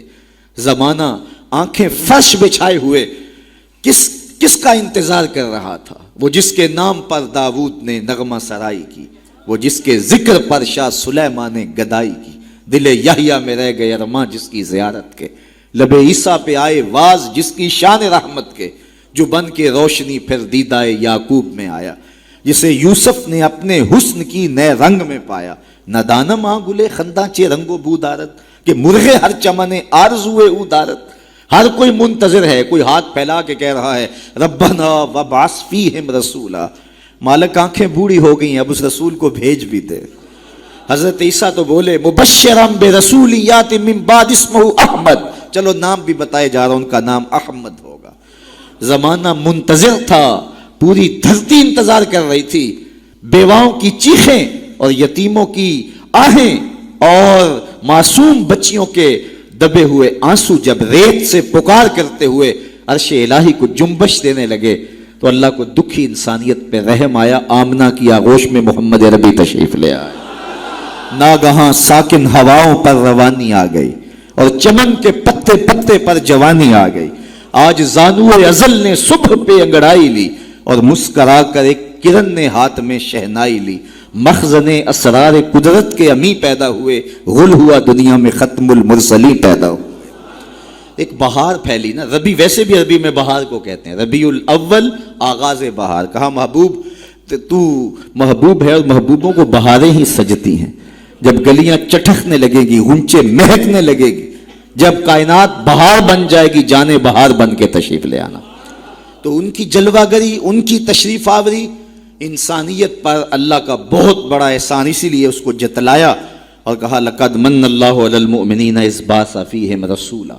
تو یہ احسان عظیم ہمارے اوپر ہوا، اتنی بڑی نعمت، وہ نعمت عظمیٰ جس کے لیے نبی منتظر رہے، نبیوں کی ٹیمیں منتظر رہیں، اور ہم نے کوئی آرزو تو نہیں کی تھی، وہ تو منتیں مانتے رہے۔ بحیرہ راہب کہاں بیٹھا تھا، نستورہ کہاں بیٹھا تھا، کہاں کہاں منتظر ان کی راہوں میں لوگ بیٹھے تھے۔ شب ہجر کی سختیاں کوئی اس سے جا کے پوچھے، تیری راہ تکتے تکتے جسے صبح ہو گئی ہے۔ زمانے منتظر رہے، صدیاں منتظر رہیں، لوگ راہوں میں بیٹھے رہے، ہم نے کوئی انتظار نہیں کیا۔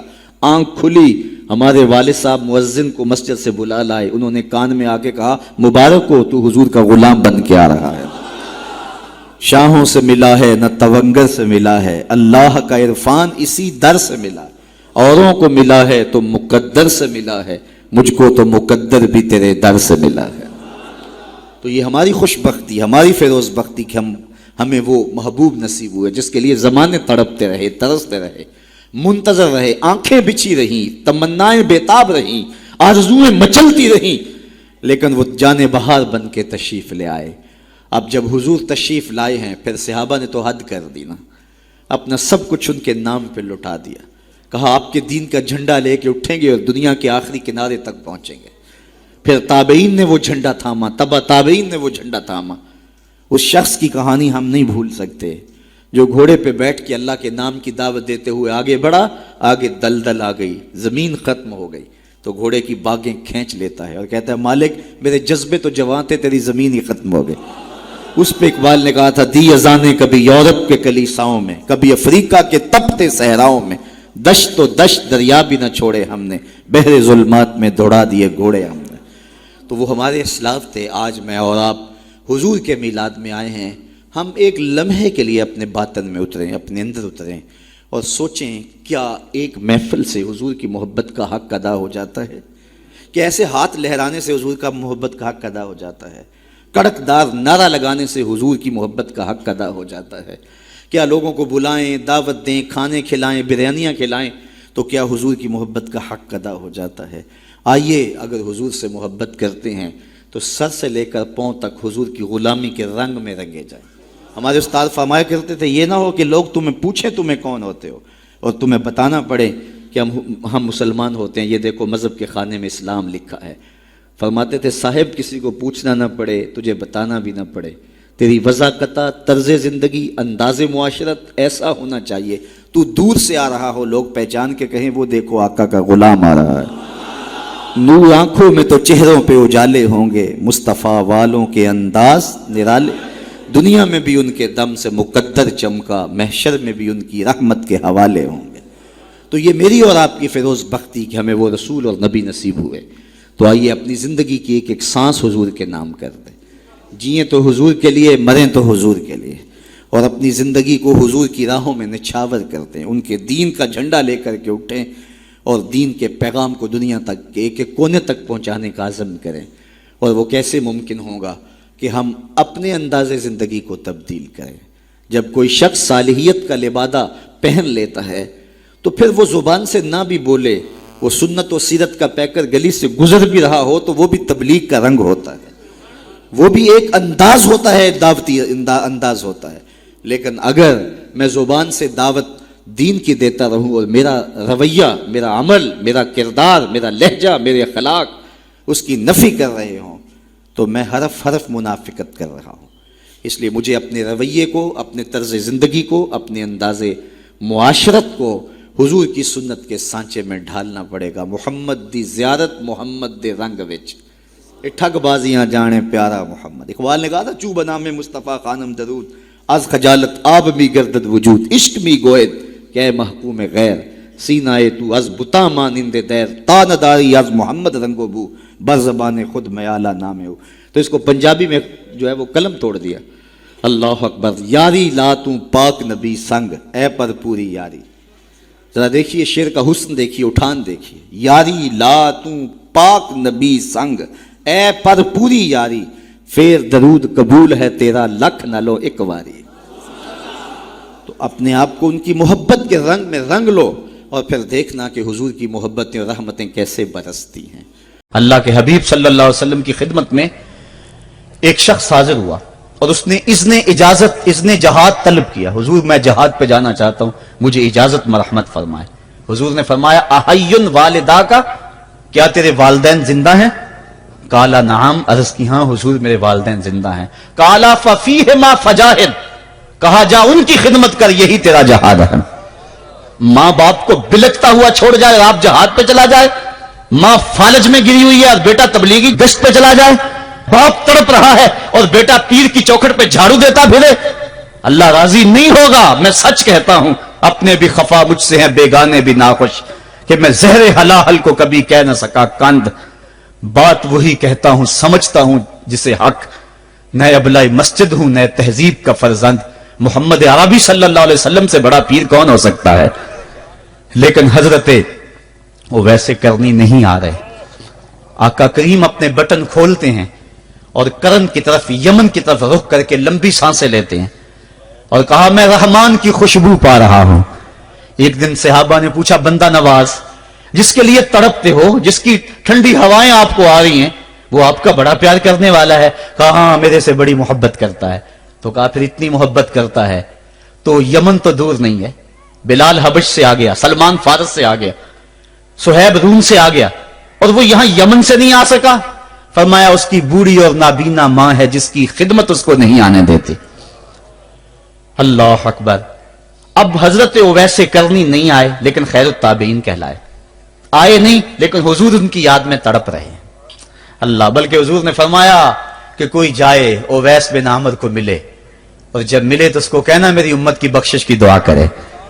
جو ماں باپ کی خدمت کرتا ہے اس سے ثابت ہوا اس کی دعائیں قبول ہوتی ہیں۔ میں نے ایک روایت میں پڑھا ہے کہ جو آدمی روزانہ اپنے والدین کے لیے دعا کرے، والدین زندہ ہوں تب بھی، والدین فوت ہو گئے ہوں تب بھی، یہ عادت بنا لے، روزانہ ماں باپ کے لیے دعا کرے، ساری زندگی اس کے رزق میں بے برکتی نہیں آئے گی، اللہ اس کو رزق کی فراوانی عطا کر دے گا۔ اور جو والدین کے لیے دعا نہیں کرتا اللہ تعالیٰ کی رحمتوں سے محروم ہو جاتا ہے۔ حضرت ابو ہریرہ رضی اللہ تعالیٰ عنہ جب بھی ہاتھ اٹھاتے تھے تو یہ دعا کرتے تھے، اللہم اغفر لابی ہریرہ ولامی ولمن استغفر لہما، اے اللہ ابو ہریرہ کو بخش دے، حضرت ابو ہریرہ کی ماں کو بخش دے، اور قیامت تک جو ہم دونوں کے لیے بخشش کی دعا کرے اس کو بھی بخش دے۔ حضرت امام محمد بن سیرین ایک بزرگ ہوئے تابعی، جب بھی دعا کرتے تھے یہ دعا ضرور کرتے تھے، اے اللہ ابو ہریرہ کی بخشش کر دے۔ کسی نے کہا کہ تمہیں ابو ہریرہ رضی اللہ تعالیٰ نے ان کی ماں سے بڑی ہمدردی ہے، کہا ان سے جو ہمدردی ہونی ہے وہ تو ہونی ہے۔ انہوں نے کہا ہوا ہے اللہ ابو ہریرہ اور ان کی ماں کو بخش دے، جو ان کے لیے دعا کرے اس کو بھی بخش دے۔ تو میں دعا کر کے اپنی بخشش پکی کر رہا ہوں۔ تو والدین کے لیے دعا کرنا اللہ کی رحمت کو دعوت دینا ہے۔ تو فرمایا کہ جاؤ اویس بن عامر کو جانا اور جا کے اس کو میری امت کے لیے دعا کا کہنا۔ حضرت سیدنا عمر فاروق حضرت علی المرتضیٰ گئے، جا کے ڈھونڈا تلاش کیا، اویس بن عامر ملے، حضور کا سلام کہا، بس پھوٹ پھوٹ کے رونے لگے۔ کہا بتاؤ میرے رسول کے لبوں پہ میرا نام کیسے آیا تھا؟ حضور میرا جب تذکرہ کرتے تھے کیسے کرتے تھے؟ یہ درد دیکھا تو بولے کہ کیا آپ اتنی محبت رکھتے ہیں تو پھر ملنے کیوں نہیں آئے حضور کو؟ اتنا جو پیار رکھتے ہیں تو زیارت کرنے کیوں نہیں آئے؟ تو حضرت اویس کرنی نے بات کے رخ کو بدلا، کہا تم نے میرے رسول کو دیکھا؟ تم نے میرے رسول کی زیارت کی ہے؟ کہا ہاں ہم تو صبح و شام وہاں رہے ہیں۔ کہا پھر بتاؤ حضور کے یہ ابرو جڑے ہوئے تھے یا کھلے ہوئے تھے؟ اب دونوں حیران ہو گئے۔ کہا تم نے تو دیکھا میں نے تو دیکھا نہیں، تم بتاؤ نا، پھر میں تو گیا نہیں، مجھے کہتے ہو گیا نہیں، تم بتاؤ حضور کے ابرو جڑے ہوئے تھے یا کھلے ہوئے تھے؟ حیران ہیں، کہا حضور آپ ہی بتلائیے۔ کہا کوئی دور سے دیکھتا تو جڑے ہوئے نظر آتے، قریب آ کے دیکھتا تو کھلے ہوئے نظر آتے۔ یہ وہ ہے جو ماں کی خدمت کرتا رہا اور حضور کے دربار میں حاضر نہیں ہو سکا، لیکن حاضری اس کی تھی، وہ جہاں بھی تھا وہ نبی کے قرب میں تھا۔ تو اس لیے ماں باپ کی خدمت اتنا بڑا وظیفہ ہے۔ حضرت بایزید بستامی کہتے ہیں میں نے حق معاف کروا لی اپنی ماں سے، کہ ماں تیرے حق ادا کروں یا اللہ کے حق ادا کروں؟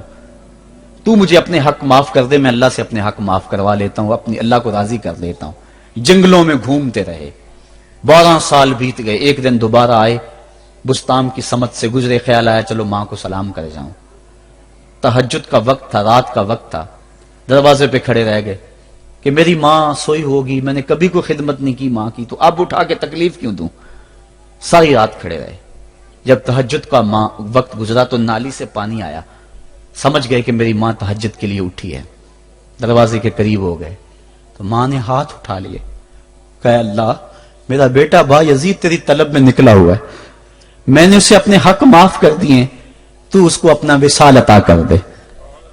حضرت بایزید دروازہ کھٹکھٹانے لگے اور ماں کے قدموں میں لپٹ گئے اور رو کے کہنے لگے جس رب کو میں جنگلوں میں تلاش کرتا ہوں وہ تو رب میری ماں کے پاس ہے۔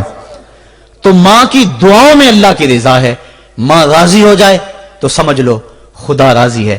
اللہ تعالیٰ جل شانہ نے ارشاد فرمایا وَقَضَىٰ رَبُّكَ أَلَّا تَعْبُدُوا إِلَّا إِيَّاهُ، تیرے رب نے یہ طے کر دیا ہے کہ اس کے علاوہ کسی کی پوجا نہیں کرو گے، وَبِالْوَالِدَيْنِ إِحْسَانًا، اور والدین کے ساتھ اس نے سلوک سے پیش آؤ گے، اِمَّا يَبْلُغَنَّ عِندَكَ الْكِبَرَ أَحَدُهُمَا أَوْ كِلَاهُمَا فَلَا تَقُل لَّهُمَا أُفٍّ وَلَا تَنْهَرْهُمَا، اگر تیرے پاس دو یا دونوں میں سے ایک بڑھاپے کو پہنچ جائیں تو پھر ان کے سامنے تو نے اف بھی نہیں کہنی اور نہ ان کو جھڑکنا ہے اور ان سے نرم لہجے میں بات کرنی ہے۔ جب ماں باپ جوان ہو، بچوں کی ضروریات پوری کر رہے ہیں، ان کے تعلیمی اخراجات اور ان کے معاشی سارے معاملات درست کر رہے ہوں، تو اس وقت تو والدین کی بچے تعظیم کرتے ہی ہیں۔ امتحان اس وقت شروع ہوتا ہے جب ماں باپ بوڑھے ہو جاتے ہیں اور چلنے پھرنے کی سخت بھی نہیں رہتی، صرف سانس کی ایک ڈوری لٹکی رہتی ہے، اور جس طرح بچہ اپنے بدن سے مکھی بھی نہیں اڑا سکتا تھا، اب یہ حالت ماں باپ پر آ گئی اور بچے کی طرح مزاج چڑچڑا ہو گیا۔ زمانے کے حالات بدل گئے لیکن ماں کی باپ کی وہ پرانی روش ہے، وہ اسی انداز میں اسی ڈگر میں بات کرتا ہے۔ یہ آزمائش کے دن ہیں، یہ امتحان کے دن ہے، اب دیکھنا ہے والدین کی اس وقت تعظیم کون کرتا ہے۔ فرمایا اما یبلغن عندک الکبر، اگر تیرے پاس وہ بڑھاپے کو پہنچ جائیں، دونوں پہنچ جائیں یا تیری خوش قسمتی کہ دونوں میں سے ایک پہنچ جائیں یا دونوں پہنچ جائیں، تو پھر ان کی تو نے تعظیم کرنی ہے۔ کیا کیسے تعظیم کرنی ہے؟ فلا تقل لہما اف، تو نے ان کو اف بھی نہیں کہنا۔ حضرت امام فخر الدین رازی کے حوالے سے میں آج ہی صبح یا گزشتہ شب اف کی تشریحات دیکھ رہا تھا، انہوں نے 12-13 اقوال بیان کیے ہیں لیکن 2 قول فرماتے ہیں۔ اف یہ ہے کہ انسان کے بدن کے اوپر جو شفاف رہتا ہو، صاف رہتا ہو، مٹی پڑ جائے، ریت کا ذرہ پڑ جائے تو اس کو پھونک مار کے اس کو ہٹاتا ہے، تو وہ پھونک سے جو آواز پیدا ہوتی ہے اس کو عربی میں اف کہتے ہیں. تو پھر اف ہر اس چیز کے لیے منقول ہو گیا جو ناپسندیدہ ہے. ایک تو قول یہ ہے کہ والدین کے سامنے اس احتیاط سے رہو. دوسری بات آپ فرماتے ہیں اف کا مفہوم یہ ہے کہ جب ماں باپ بوڑھے ہو جائیں تو بولو براس چارپائی پہ نکل جاتا ہے اور انسان ان کو اٹھا کے ان کی خدمت کرتا ہے, صفائی کرتا ہے, کپڑے بدلتا ہے. انسان کی طبیعت میں جو فطری نفاست ہے اس کے تحت اس کو ماں باپ سے جو مکروہ اور ناپسندیدہ بو آتی ہے اس سے وہ بچنا چاہتا ہے. وہ نفرت ماں باپ سے نہیں ہوتی, وہ نفرت اس بدبو سے ہوتی ہے جو ماں باپ کے بدن سے یا چارپائی سے یا کپڑوں سے اٹھ رہی ہے. تو بندہ اپنے جو ہے وہ ناک پہ کپڑا رکھ لیتا ہے اس بدبو سے بچنے کے لیے.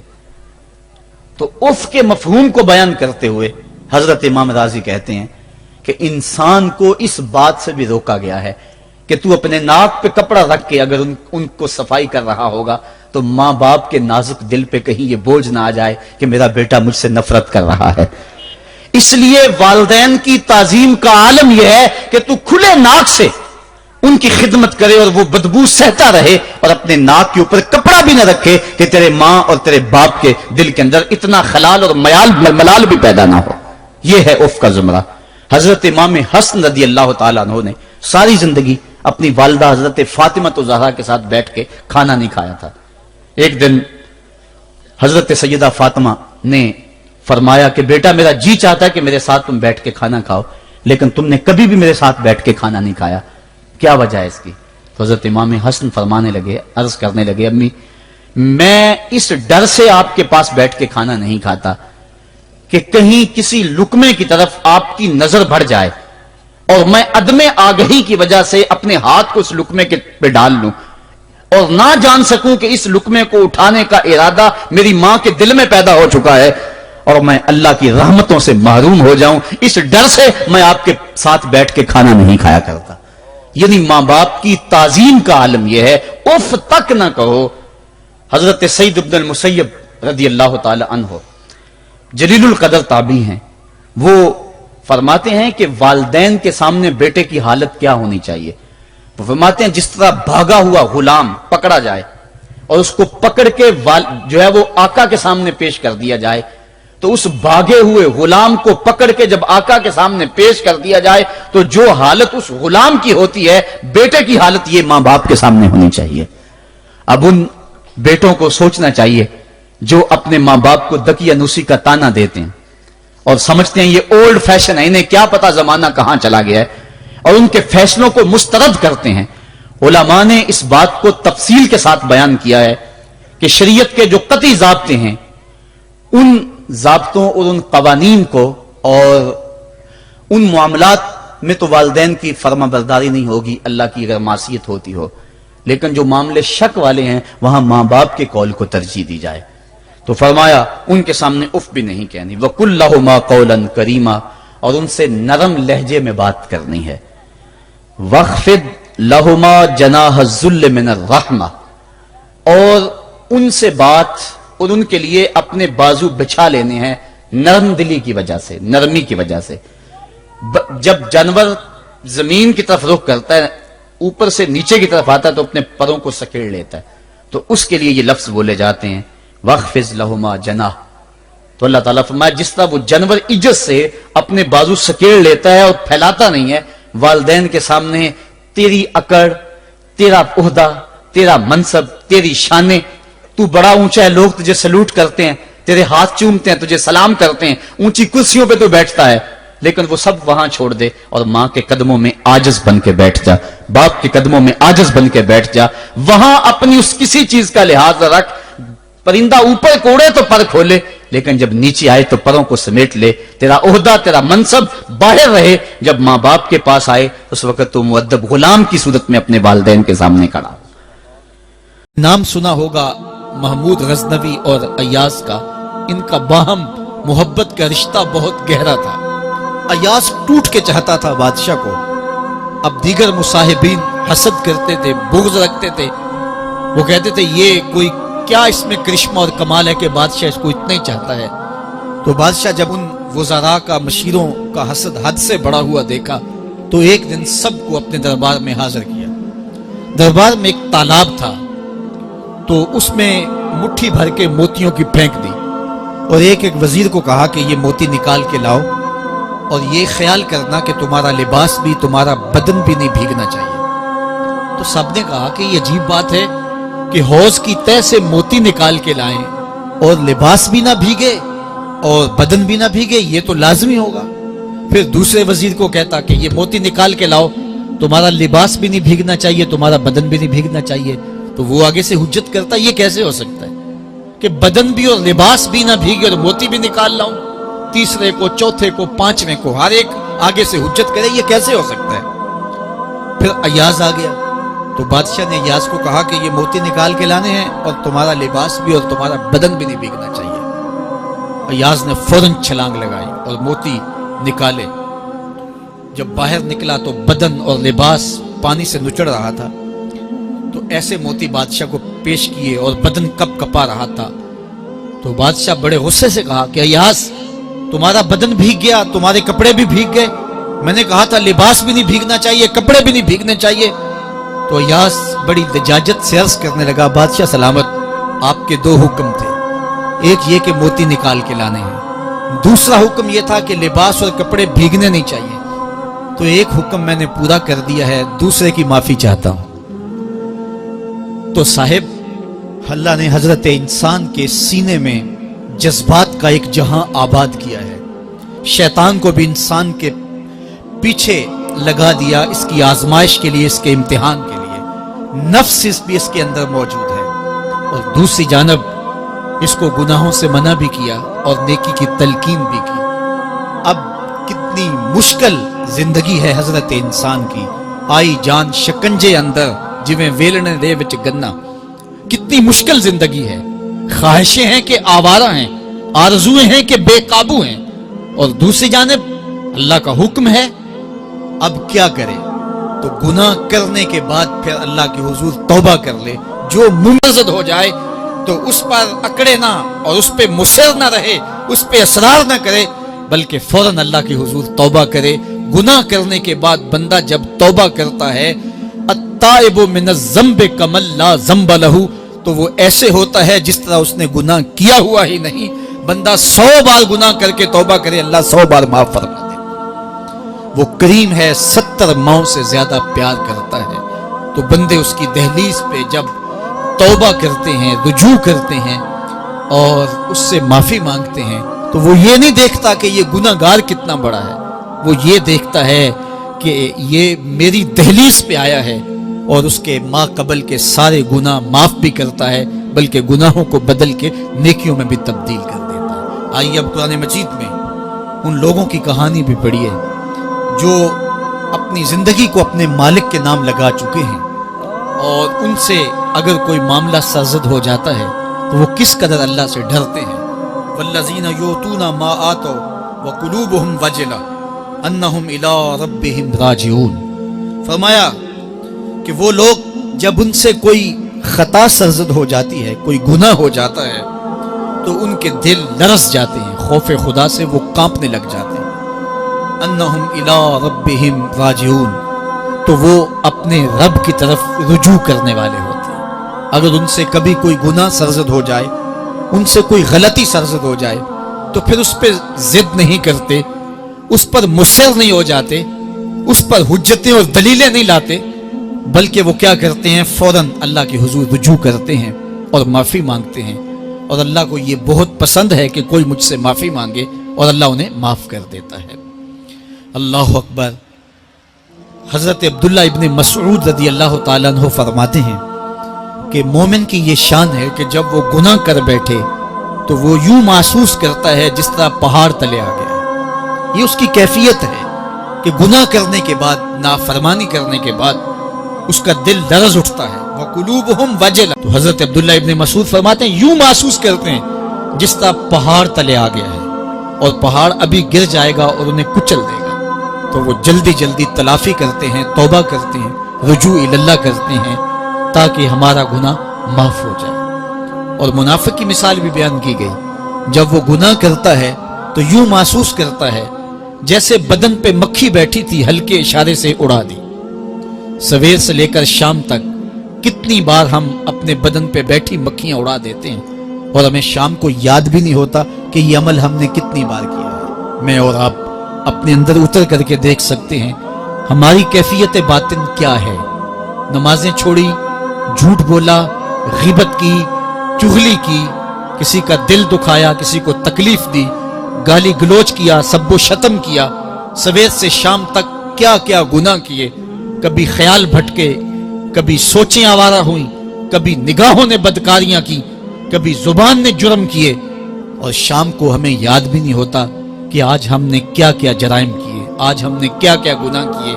اگر ہماری یہ کیفیت ہے تو یہ عملی نفاق ہے کہ بدن پہ مکھی بیٹھی اور اڑا دی، اور اگر ہماری کیفیت یہ ہے کہ گناہ کے بعد یہ محسوس ہوتا ہے کہ ہم پہاڑ تلے آ گئے ہیں اور اللہ کی ناراضگی ہم نے مول لے لی اور جلدی جلدی توبہ کر کے رجوع کرنے کی جانب بڑھتے ہیں، تو پھر مبارک ہو، نہیں تو مجھے اور آپ کو اپنا محاسبہ کرنا چاہیے۔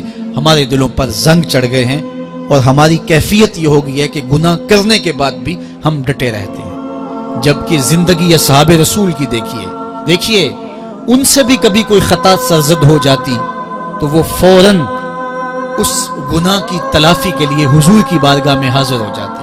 حضرت ابو لبابہ رضی اللہ تعالیٰ عنہ نے اپنے آپ کو مسجد نبوی ہوا تو پھر حضور کے ہاتھوں سے اپنے آپ کو انہوں نے کھلوایا۔ ایک خاتون حضور کی خدمت میں حاضر ہوئی اور عرض کی، یا رسول اللہ صلی اللہ علیہ وسلم، مجھ سے بدکاری سرزد ہو گئی ہے اور میرے پیٹ میں بچہ ہے، اور میں چاہتی ہوں کہ آخرت کی سزا کی بجائے دنیا کے اوپر اس کی سزا مجھے دے دی جائے تاکہ میں پاک ہو جاؤں اور صاف ہو جاؤں، کیونکہ آخرت کی سزائیں بہت سخت ہیں۔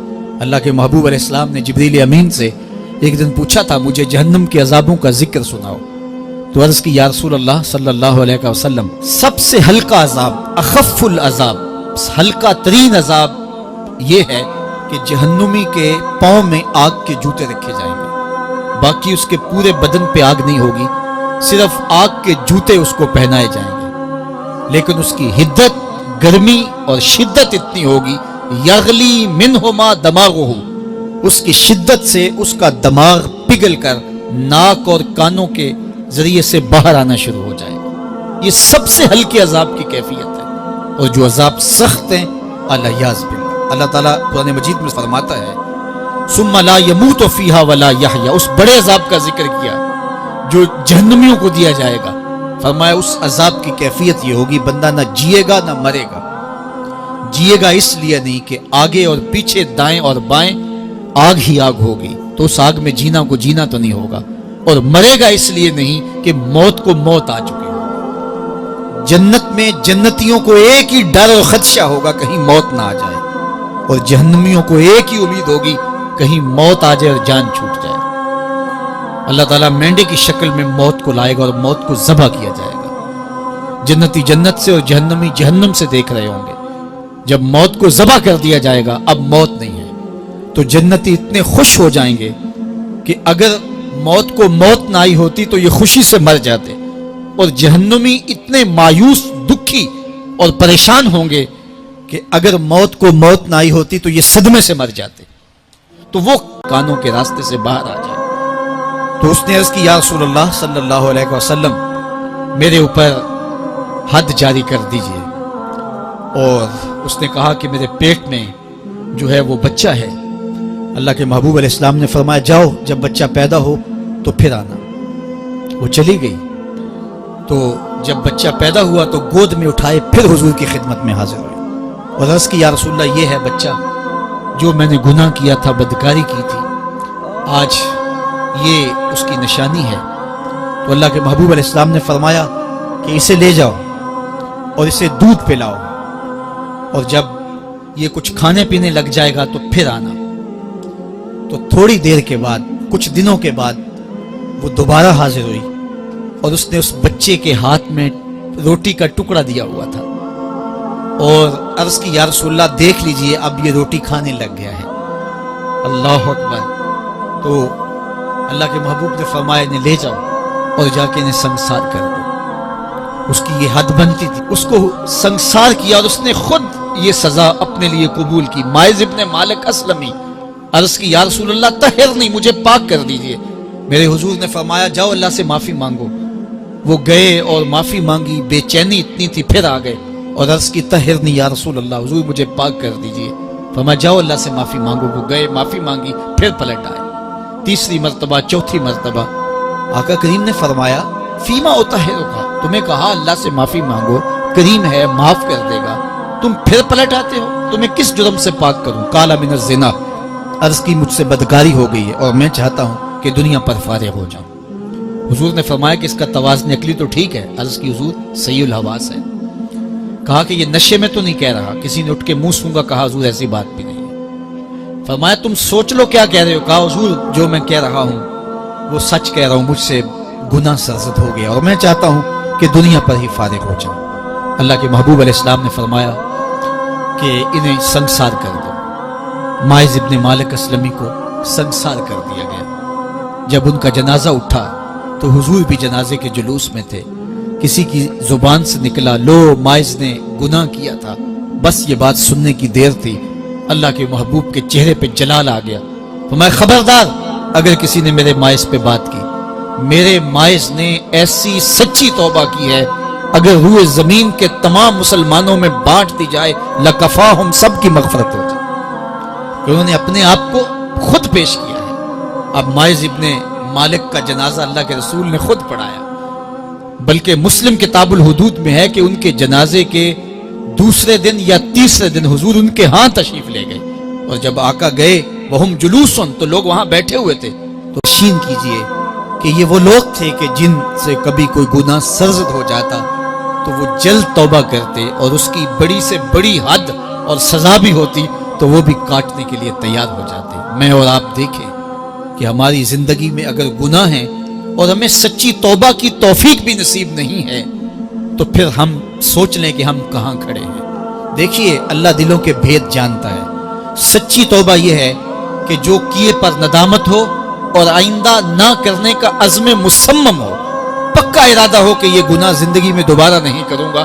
الگ بات ہے کہ پھر دوبارہ اس سے سرزد ہو جائے، لیکن جب وہ توبہ کر رہا ہو تو اس وقت اس کا پختہ عزم ہو اور اس کے دل کے کسی گوشے میں نہ ہو کہ چلو میں توبہ کر لیتا ہوں اور پھر ہو گیا تو پھر کر لوں گا۔ پکا عزم ہو کہ دوبارہ یہ گناہ نہیں کروں گا۔ اور اگر زبان سے توبہ توبہ کر رہا ہو اور دل میں ہو کہ ٹھیک ہے یہ تو صبح بھی مجھ سے عمل بد سرزد ہونا ہے، تو اللہ تعالیٰ سے یہ مذاق کرنے والی بات ہے۔ اور اللہ تعالیٰ سے جو مذاق کرتا ہے وہ کہاں کھڑا ہے وہ خود سوچ لے۔ وہ کیا کسی نے کہا تھا کہ توبہ کی، پھر توبہ کر کے توڑ دی، میری اس توبہ پہ توبہ توبہ توبہ کر اٹھی۔ تو ایسی توبہ نہیں ہے کہ جو رسماً کسی مجلس میں چلے گئے، کسی اجتماع میں چلے گئے تو سب لوگوں نے توبہ توبہ کی تو وہ بھی توبہ توبہ کرتا رہا، لیکن اس کا عزم مصمم پختہ ارادہ نہیں تھا گناہوں کو چھوڑنے کا، تو یہ توبہ نہیں، یہ مذاق ہے۔ اس لیے اللہ کے حضور سچی توبہ یہ ہے کہ ما قبل کے گناہوں سے ندامت پیدا ہو جائے اور سچے دل سے ارادہ کیا جائے، پختہ عزم کیا جائے کہ دوبارہ میں یہ گناہ نہیں کروں گا۔ یہ الگ بات ہے کچھ عرصے بعد اس سے پھر سرزد ہو جائے، پھر وہ گناہ ہو جائے تو پھر وہ پکی توبہ کرے، تو 100 بار بھی گناہ کرے گا، 100 بار بھی توبہ کرے گا، اللہ 100 بار قبول کرے گا۔ لیکن اندت توبہ اس کا عزم مصمم ہونا چاہیے، اس کا عزم پختہ ہونا چاہیے۔ محض لفظوں سے توبہ توبہ پکارنا اور دل توبہ نہ کر رہا ہو اور دل عزم مصمم۔ جب ماہ صیام رمضان المبارک جلوہ گر ہوتا ہے، جنت کے 8 دروازے کھول دیے جاتے ہیں، جہنم کے دروازے بند کر دیے جاتے ہیں اور شیاطین جکڑ دیے جاتے ہیں۔ اللہ جل شانہ اس موسم رحمت میں خاص عنایات اپنے بندوں پہ فرماتا ہے۔ ایک نفل ادا کرنے سے فرض ادا کرنے کا ثواب ملتا ہے، اور ایک فرض ادا کرنے سے 70 فرائض ادا کرنے کا ثواب ملتا ہے۔ اسی طرح راہ خدا میں 1 روپیہ دو گے تو 70 روپے خرچ کرنے کا ثواب ملے گا۔ اسی طرح باقی نیکیاں بھی جتنی بھی ہم کرتے ہیں، وہ ایک نیکی کریں گے تو 70 گنا اجر ماہ صیام میں ہمیں نصیب ہوتا ہے۔ اس لیے اہل ایمان کا یہ طریقہ ہے کہ وہ اس مہینے میں کثرت کے ساتھ تلاوت کرتے ہیں، کیونکہ ایک مرتبہ اگر قرآن مجید پڑھ لیا تو 70 مرتبہ قرآن مجید پڑھنے کا ثواب نصیب ہوا۔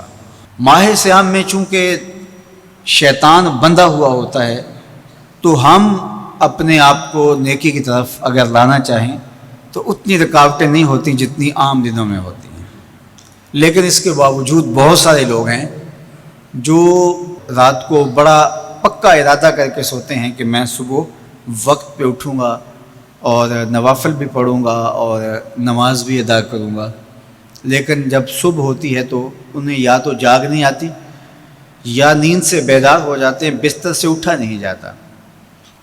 جب کہ وہی شخص انہوں نے صبح سبزی منڈی جانا ہو تو چھلانگ لگا کے اٹھتے ہیں اور سبزی منڈی پہنچتے بھی ہیں۔ سستی، طبیعت کا کسل نہیں ہوتا۔ عمومی طور پہ ہم اپنے آپ کو بیمار تصور کر لیتے ہیں اور سستی اور کسل کا نام دے کر کے، بہانہ دے کر کے ہم کہتے ہیں کہ بس کیا کریں، ہم کو ارادہ کرتے ہیں روز لیکن ہم سے اٹھا نہیں جاتا، بس طبیعت اس طرح کی ہے، کسل ہے، سستی ہے۔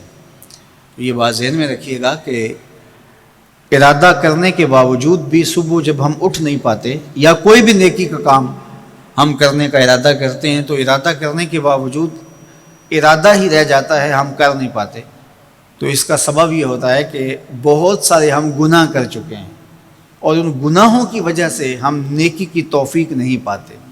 حضرت حسن بصری رضی اللہ تعالی عنہ نے یہی وجہ اس کی بیان فرمائی ہے۔ تو اس کا بہترین طریقہ یہ ہے کہ توبہ کی جائے، اور توبہ بھی سچے دل سے کی جائے، رو رو کے اللہ سے گناہوں کی معافی مانگی جائے، اور سچے دل سے جب توبہ کی جائے تو پھر سارے گناہ نہ صرف مٹا دیے جاتے ہیں بلکہ ان کو بدل کے نیکیوں میں تبدیل کر دیا جاتا ہے۔ تو ماہ صیام کے اندر پختہ عزم کریں اور اس عزم کو عمل کی شکل دینے کے لیے سچی توبہ کریں کہ ہمارا یہ رمضان اس طرح سے گزرے، یہ مہینہ اس طرح سے بسر ہو کہ ہم اس مہینے میں اللہ تعالیٰ کی قربت حاصل کر لیں، ہم گناہوں سے پاک ہو جائیں اور ہم جو ثمرات ہیں، جو فوائد ہیں اس مہینے کے، وہ ہم سمیٹ سکیں۔ تو یہ وہ مہینہ ہے جس کے انتظار میں میرے اور آپ کے آقا و مولا اپنی آنکھیں لگائے ہوتے تھے اور دن گن گن کے وقت گزارتے تھے کہ ماہ صیام آ رہا ہے۔ تو اس مہینے کا عزت کے ساتھ، تکریم کے ساتھ، اعزاز کے ساتھ استقبال کرو اور اس کو پلکوں پہ بٹھاؤ، اس کو دل پہ بٹھاؤ۔ اس مہینے کی تکریم یہ ہے کہ اس میں ہر برا کام چھوڑ دیا جائے۔ اگر کوئی شخص برا کام نہیں چھوڑتا اور روزے رکھتا ہے تو میرے اور آپ کے آقا و مولا کا ایک فرمان سن لیجئے، من لم یدع قول الزور والعمل بہ فلیس للہ حاجۃ فی ان یدع طعامہ و شرابہ۔ فرمایا کہ جو جھوٹ اور برے کام نہیں چھوڑتا اس کے بھوکا اور پیاسا رہنے کی اللہ کو کوئی ضرورت نہیں ہے۔ تو روزہ خوراک بچاؤ مہم نہیں ہے جو چلائی جاتی ہے، بلکہ یہ تزکیہ نفس کا موسم ہے، باطن کی صفائی کا موسم ہے، اور باطن کی صفائی نہیں ہوتی جب تک ہم کوشش کریں۔ آپ کے بدن پہ بہت ساری میل چڑھی ہوئی ہے اور جمی ہوئی ہے بدن کے ایک ایک عضو پہ میل، تو آپ پانی میں چھلانگ لگا کے باہر بھی آ جاتے ہیں تو میل نہیں اترتی، چلو کچھ نہ کچھ فرق تو ضرور پڑ جاتا ہے لیکن میل نہیں اترے گی۔ میل کب اترے گی؟ جب آپ اپنے بدن کو مل مل کے اس کے اوپر صابن لگا کر کے اچھی طرح سے اس کو جب اتاریں گے محنت کوشش سے تو پھر آپ کا بدن مہک جائے گا، ہلکا پھلکا ہو جائے گا، میل اتر جائے گی۔ یہ موسم رحمت ہے، اللہ کی رحمتوں کا می برسے گا، اس سے کچھ نہ کچھ فائدہ تو ہوگا ہی، لیکن حقیقی فائدہ وہی حاصل کرے گا جو اپنے گناہوں کو مل مل کے دھوئے گا اور اپنے آپ کو صاف کرنے کی کوشش کرے گا۔ تو اپنے من کے میل اتارنے ہیں، اپنے باطن کے میل اتارنے ہیں، اپنے اعمال کی درستگی کی کوشش کرنی ہے۔ صلاۃ التراویح مسجد میں نہیں آ سکتے تو گھروں میں پڑھ لیجئے، جس طرح بڑی عمر والے لوگوں کو، بیمار لوگوں کو کہا گیا کہ آپ گھروں میں پڑھ لیں، بچوں کو کہا گیا، لیکن چھوڑیے گا نا، یہ رمضان المبارک کا خاص عمل ہے۔ آج کل دین بیزار طبقہ مختلف جگہوں پہ بیٹھ کے مسجد پر، مدرسے پر، تراویح پر، ان چیزوں پر تبصرہ کر رہا ہے اور اتنا ہلکا ثابت کرنا چاہ رہا ہے ان امور کو جس طرح یہ چیزیں ہوتی کچھ نہیں ہیں۔ جبکہ ماہ سیام کے قیام پر میرے اور آپ کے آقا مولا نے بشارت دیتے ہوئے فرمایا من قام رمضان ایمانا و احتسابا غفر له ما تقدم من ذنبه، جس نے رمضان المبارک کی راتوں میں قیام کیا ایمان اور محاسبہ نفس کے ساتھ، اللہ اس کے پچھلے سارے گناہ معاف فرما دیتا ہے۔ یہ بہت بڑی دولت ہے، تو اس دولت کو ضرور سمیٹیے گا، ضرور حاصل کیجئے گا، من کی ستھرائی، عفت اور پاکیزگی کا سامان کیجئے گا۔ آج کی بابرکت شب نور، شب برات کے نام سے معروف اور مشہور ہے۔ اس بابرکت شب کے دامن میں اتنی برکتیں اور اتنی رحمتیں ہیں کہ اللہ جل شانہ گناہ گاروں کو جہنم کی آگ سے آزاد فرما دیتا ہے۔ ام المومنین سیدہ طیبہ طاہرہ سیدہ عائشہ صدیقہ رضی اللہ تعالی عنہا فرماتی ہیں، ایک دن میں دیکھا کہ حضور میرے حجرہ میں نہیں ہیں، تو میں حضور کو تلاش کرنے نکلی۔ جنت البقیع میں آسمان کی طرف سر اٹھائے حضور اللہ سے التجائیں کر رہے تھے۔ مجھے دیکھا تو ارشاد فرمایا، عائشہ کیا تم نے یہ سمجھا کہ اللہ کا رسول تم سے زیادتی کرے گا؟ فرماتی ہیں میں نے عرض کی یا رسول اللہ صلی اللہ علیہ وسلم، میں یہ سمجھا شاید آپ کسی زوجائے محترمہ کے حجرہ میں تشریف لے گئے ہیں۔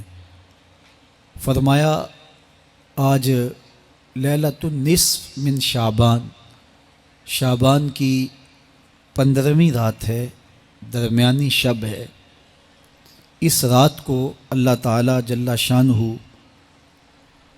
آسمان دنیا پہ نزول اجلال فرماتا ہے، اور قبیلہ بنو کلب کی بکریوں کے بالوں سے زیادہ لوگوں کو جہنم کی آگ سے آزاد کر دیتا ہے۔ قبیلہ بنو کلب عرب کا بہت بڑا قبیلہ تھا جو بھیڑ بکریاں پالتے تھے، اور لاکھوں کی تعداد میں ان کی بکریوں اور بھیڑوں کے ریوڑ تھے۔ تو اس قبیلے کی بکریوں کے بالوں سے بھی زیادہ گناہ گاروں کو جہنم کی آگ سے آزاد کر دیا جاتا ہے۔ تو یہ وہ بابرکت شب رحمت ہے، شب نور ہے، جس کے دامن میں اتنی برکتیں ہیں کہ کوئی محروم نہیں رہتا۔ صرف وہ بد نصیب لوگ جو شرک میں مبتلا ہیں، جو سخت کینہ پرور ہیں، جو قطع رحمی کرتے ہیں، قاتل ہیں، عادی شرابی یا بدکار ہیں، انہیں اس مبارک رات میں محروم رکھا جاتا ہے، ورنہ اللہ کی رحمتوں کا عموم اس بابرکت راتوں میں اس قدر ہوتا ہے کہ کوئی گناہ گار جو اس کے حضور ہاتھ دعا کے لیے اٹھاتا ہے اور اپنا دامن پھیلا کے اس کی رحمتیں مانگتا ہے، اسے محروم نہیں رکھا جاتا، بلکہ اللہ سب گناہ گاروں کو جہنم کی آگ سے آزاد کر دیتا ہے۔ ایک روایت میں آتا ہے کہ اللہ لیلۃ النصف من شعبان، شعبان کی 15ویں رات کو آسمان دنیا پہ اپنی رحمتوں سے جلوہ گر ہوتا ہے اور فرماتا ہے کوئی رزق مانگنے والا، میں اس کی جھولیاں بھر دوں، ہے کوئی مغفرت طلب کرنے والا، میں اس کے گناہ معاف کر دوں، ہے کوئی مجھ سے عافیت مانگنے والا، میں اس کو عافیتوں سے نواز دوں، ہے کوئی فلاں چیز مانگنے والا، ہے کوئی فلاں چیز مانگنے والا، اس کی رحمتیں آواز دیتی ہیں، اور یہ آواز غروب آفتاب سے لے کر کے طلوع فجر تک مسلسل بندوں کو دی جاتی ہے، اور بندے اس کے حضور اگر دست طلب دراز کریں، اپنی جھولی پھیلائیں، تو اللہ تعالیٰ ان کو ان کے مانگنے سے بھی زیادہ عطا فرماتا ہے۔ اس امت کو اللہ تعالیٰ نے اس طرح کی راتیں دے کر کے مغفرت، بخشش، غفران اور رحمتوں کی فراوانی نصیب کی ہے۔ میرے حضور نے ارشاد فرمایا، ایک شخص صبح سے لے کے ظہر تک مزدوری کرتا ہے، اس کو ایک قیراط ملتا ہے۔ ایک ظہر سے لے کر عصر تک مزدوری کرتا ہے، اس کا وقت تھوڑا ہے لیکن اس کو بھی ایک کی رات ملتا ہے، اور تیسرا شخص عصر سے لے کر مغرب تک مزدوری کرتا ہے، اس کو 2 کی رات ملتے ہیں، جبکہ اس کا وقت دونوں سے کم ہے۔ فرمایا پہلی مثال یہود کی ہے، دوسری مثال نصارہ کی ہے، اور تیسری مثال میری امت کی ہے کہ اس کو تھوڑے عمل پر زیادہ ثواب دیا جاتا ہے۔ تو یہود اور نصارہ نے اس پہ برا منایا، تو حضور علیہ السلام نے فرمایا کہ اللہ نے ان کے اجر میں تو کمی نہیں کی، لیکن مسلمانوں کو زیادہ اجر دے دیا، تو یہ اس کی کرم نوازی ہے۔ تو یہ تھوڑے وقت کی عبادتیں اور چند راتوں کی بیداری اور مخصوص اوقات میں اللہ کے حضور عبادت و ریاضت ایک گناہ گار کو کہاں سے کہاں تک پہنچا دیتی ہے، اس کے گناہوں کی معافی کا ذریعہ بھی بنتی ہے اور درجات کی بلندی کا سبب بھی۔ دیکھیے لیلۃ القدر ایک رات 1000 مہینے کی عبادتوں سے بہتر قرار پاتی ہے۔ اسی طرح دیگر مواقع ہیں کہ اللہ تعالیٰ اس امت کے لیے رکھے ہیں، رحمت رب بہانہ می طلب، اور یوں بھی پڑھا گیا رحمت رب بہانہ می طلب۔ اس کی رحمتیں قیمت نہیں مانگتی اور اس کی رحمتیں بہانہ تلاش کرتی ہیں، تو وہ اپنے بندوں کو بخشنے پہ آمادہ ہے اگر وہ اپنا دامن طلب پھیلائیں۔ قرآن مجید میں ایک مقام دیکھیے کتنا دل آویز ہے، فرمایا ما یفعل اللہ بعذابکم، اللہ تمہیں عذاب دے کے کیا کرے گا؟ اس کی یہ چاہت نہیں ہے کہ تمہیں عذاب میں مبتلا کرے، اس کی چاہت یہ ہے کہ تم اس کی چوکھٹ پہ آؤ، جھولی پھیلاؤ، اس سے خیرات اور رحمت مانگو، اور وہ تمہارے ماضی کے سارے گناہ معاف کر کے، ساری غلطیاں معاف کر کے تمہیں اپنی رحمتوں سے مالا مال فرما دے۔ تو وہ بندوں کو بخشنے پہ، بندوں کی مغفرت کرنے پہ آمادہ ہے اور اس کی رحمتیں بہانے تلاش کرتی ہیں۔ اللہ اکبر۔ اور دوسری جانب اس کے بندے، اس کے مملوک، اس کی مخلوق، اور مخلوق کی گناہ گار اور نیکوکار اس کی رحمتوں کے طالب ہوتے ہیں، بلکہ وہ گناہ کرنے کے بعد جب معافی مانگتے ہیں تو اللہ کو یہ معافی بہت پسند ہے۔ معافی مانگنا، اس کے حضور اپنے دامن کو پھیلانا، وہ اس کو بہت زیادہ محبوب ہے۔ انسان کی فطرت کے اندر گناہ رکھا گیا ہے، آگ، ہوا، مٹی، پانی، یہ ان 4 چیزوں کا مرکب ہے۔ اس کے جو عناصر ہیں اس میں کبھی اعتدال قائم نہیں رہتا اور اس سے گناہ سرزد ہو جاتے ہیں۔ گناہ کرنے کے بعد بندے کا اس گناہ پہ اصرار کرنا، اڑ جانا، ضد کرنا، توبہ نہ کرنا اللہ کو یہ پسند نہیں، لیکن اگر اس سے گناہ سرزد ہو جائے تو پھر وہ توبہ کر لے تو اللہ کو یہ بہت زیادہ پسند ہے۔ جو اس سے ہو سکے نیکی وہ اللہ کے حضور پیش کرے، لیکن اس کے اندر جو شر رکھی گئی ہے، اس کے اندر جو قوتیں گناہ کی رکھی گئی ہیں، اس سے اگر اس سے گناہ سرزد ہو جائے تو پھر وہ اللہ سے توبہ کرے، اللہ کی طرف رجوع کرے، تو اللہ اس کی توبہ کو نہ صرف قبول کرتا ہے بلکہ اس کے گناہوں کو معاف کرتا ہے اور گناہوں کو بدل کے نیکیوں میں تبدیل کر دیتا ہے۔ جب گناہ نیکیوں میں تبدیل ہو گئے تو جتنا بڑا گناہ گار تھا اتنا بڑا نیکوکار ہو گیا۔ حضرت سیدنا عمر رضی اللہ تعالیٰ عنہ بازار میں جا رہے تھے تو ایک شرابی نے ہاتھ میں بوتل پکڑی تھی شراب کی، تو حضرت عمر ہاتھ میں درہ رکھتے تھے اور آپ کا جاہ و جلال دیدنیت ہوتا، تو جو ہی حضرت عمر رضی اللہ تعالیٰ عنہ کو اس نے دیکھا تو ڈر گیا اور دل ہی دل میں کہا اے اللہ آج عمر کے قہر سے بچا لے، میں تیری بارگاہ میں سچی توبہ کرتا ہوں، اور جلدی سے شراب کو بغل میں چھپا لیا۔ اتنے میں حضرت عمر سر پہ پہنچ گئے اور گرج کر کڑک کے کہا کہ یہ تیری بغل میں کیا ہے؟ چونکہ اس کو بوتل چھپاتے دیکھا تھا تو وہ ڈر گیا اور ڈرتے ڈرتے کہنے لگا حضرت یہ سرکہ ہے۔ اب تھی تو شراب لیکن ڈرتے ہوئے بولا حضرت سرکہ ہے، تو حضرت عمر نے کہا نکال۔ جب نکالا تو شراب نہیں تھی، واقعی سرکہ بن چکا تھا۔ تو جب اللہ کے حضور کوئی توبہ کرتا ہے اللہ اس کے گناہوں کو بدل کے نیکیوں میں تبدیل کر دیتا ہے۔ حدیث پاک میں آتا ہے کہ قیامت کے دن اللہ ایک شخص کو کہے گا کہ اپنا نامہ اعمال پڑھ، تو وہ نامہ اعمال پڑھنے لگ جائے گا. تو نامہ اعمال کے اندر چھوٹے گناہ بھی ہوں گے، بڑے گناہ بھی ہوں گے. تو اللہ سے حیا کرتے ہوئے، شرم کرتے ہوئے وہ بڑے بڑے گناہوں کو چھوڑتا جائے گا اور چھوٹے چھوٹے گناہوں کو پڑھتا رہے گا. جب وہ سارے گناہ پڑھ چکے گا اور کتاب ختم ہوگی تو اللہ تعالیٰ اسے فرمائے گا، میرے بندے تو نے یہ جتنے گناہ پڑھے ہیں میں نے سب کو بدل کے نیکیوں میں تبدیل کر دیا. تو بندہ کہے گا، اللہ ابھی تو میرے بڑے بڑے گناہ رہتے ہیں جو میں نے پڑھے ہی نہیں. فَضَحِكَ النَّبِيُّ حَتَّى بَدَتْ أَنْيَابُهُ. حضور جب یہ بیان فرما رہے تھے تو حضور اتنا مسکرائے کہ صحابہ نے حضور کی داڑھیں دیکھ لی. تو پہلے وہ بڑے بڑے گناہ چھوڑے جا رہا تھا، لیکن جب اللہ فرمائے گا کہ میں تیرے گناہوں کو بدل کے نیکیوں میں تبدیل کر دیا، تو وہ کہے گا ابھی تو بڑے بڑے گناہ رہتے ہیں جو میں نے ابھی پڑھے ہی نہیں.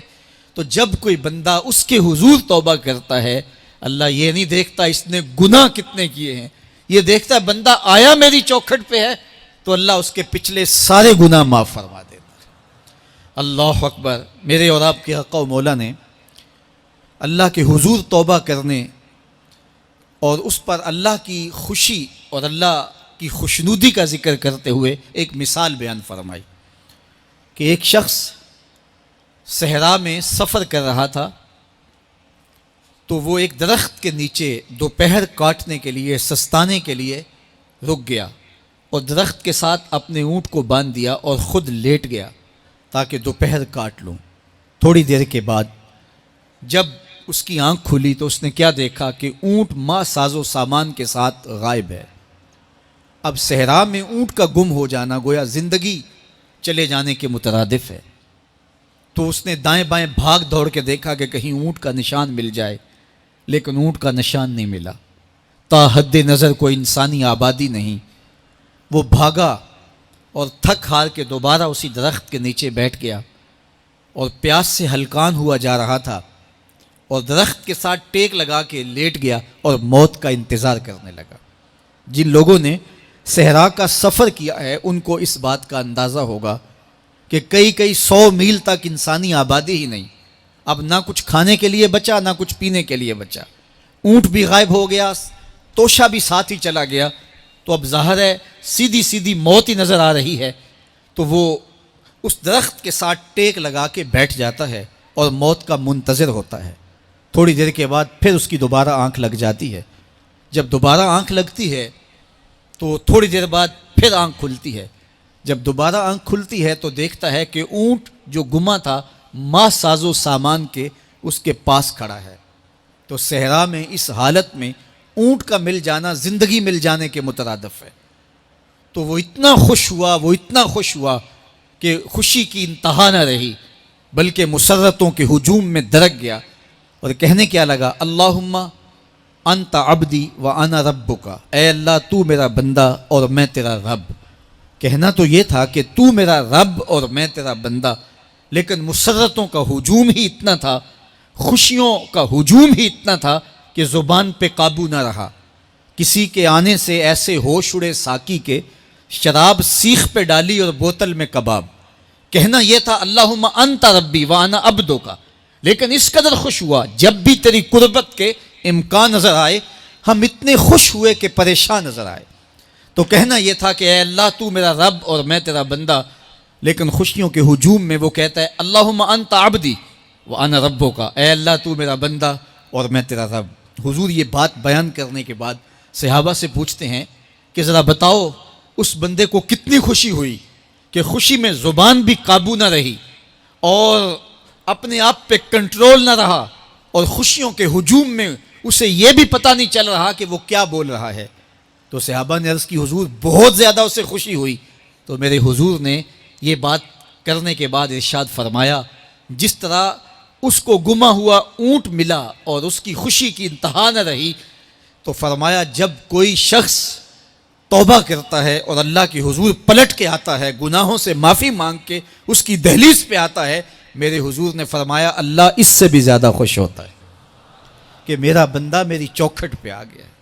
تو وہ یہ چاہتا نہیں کہ اپنے آپ نے نام سنا ہوگا محمود غزنوی اور ایاز کا. ان کا باہم محبت کا رشتہ بہت گہرا تھا۔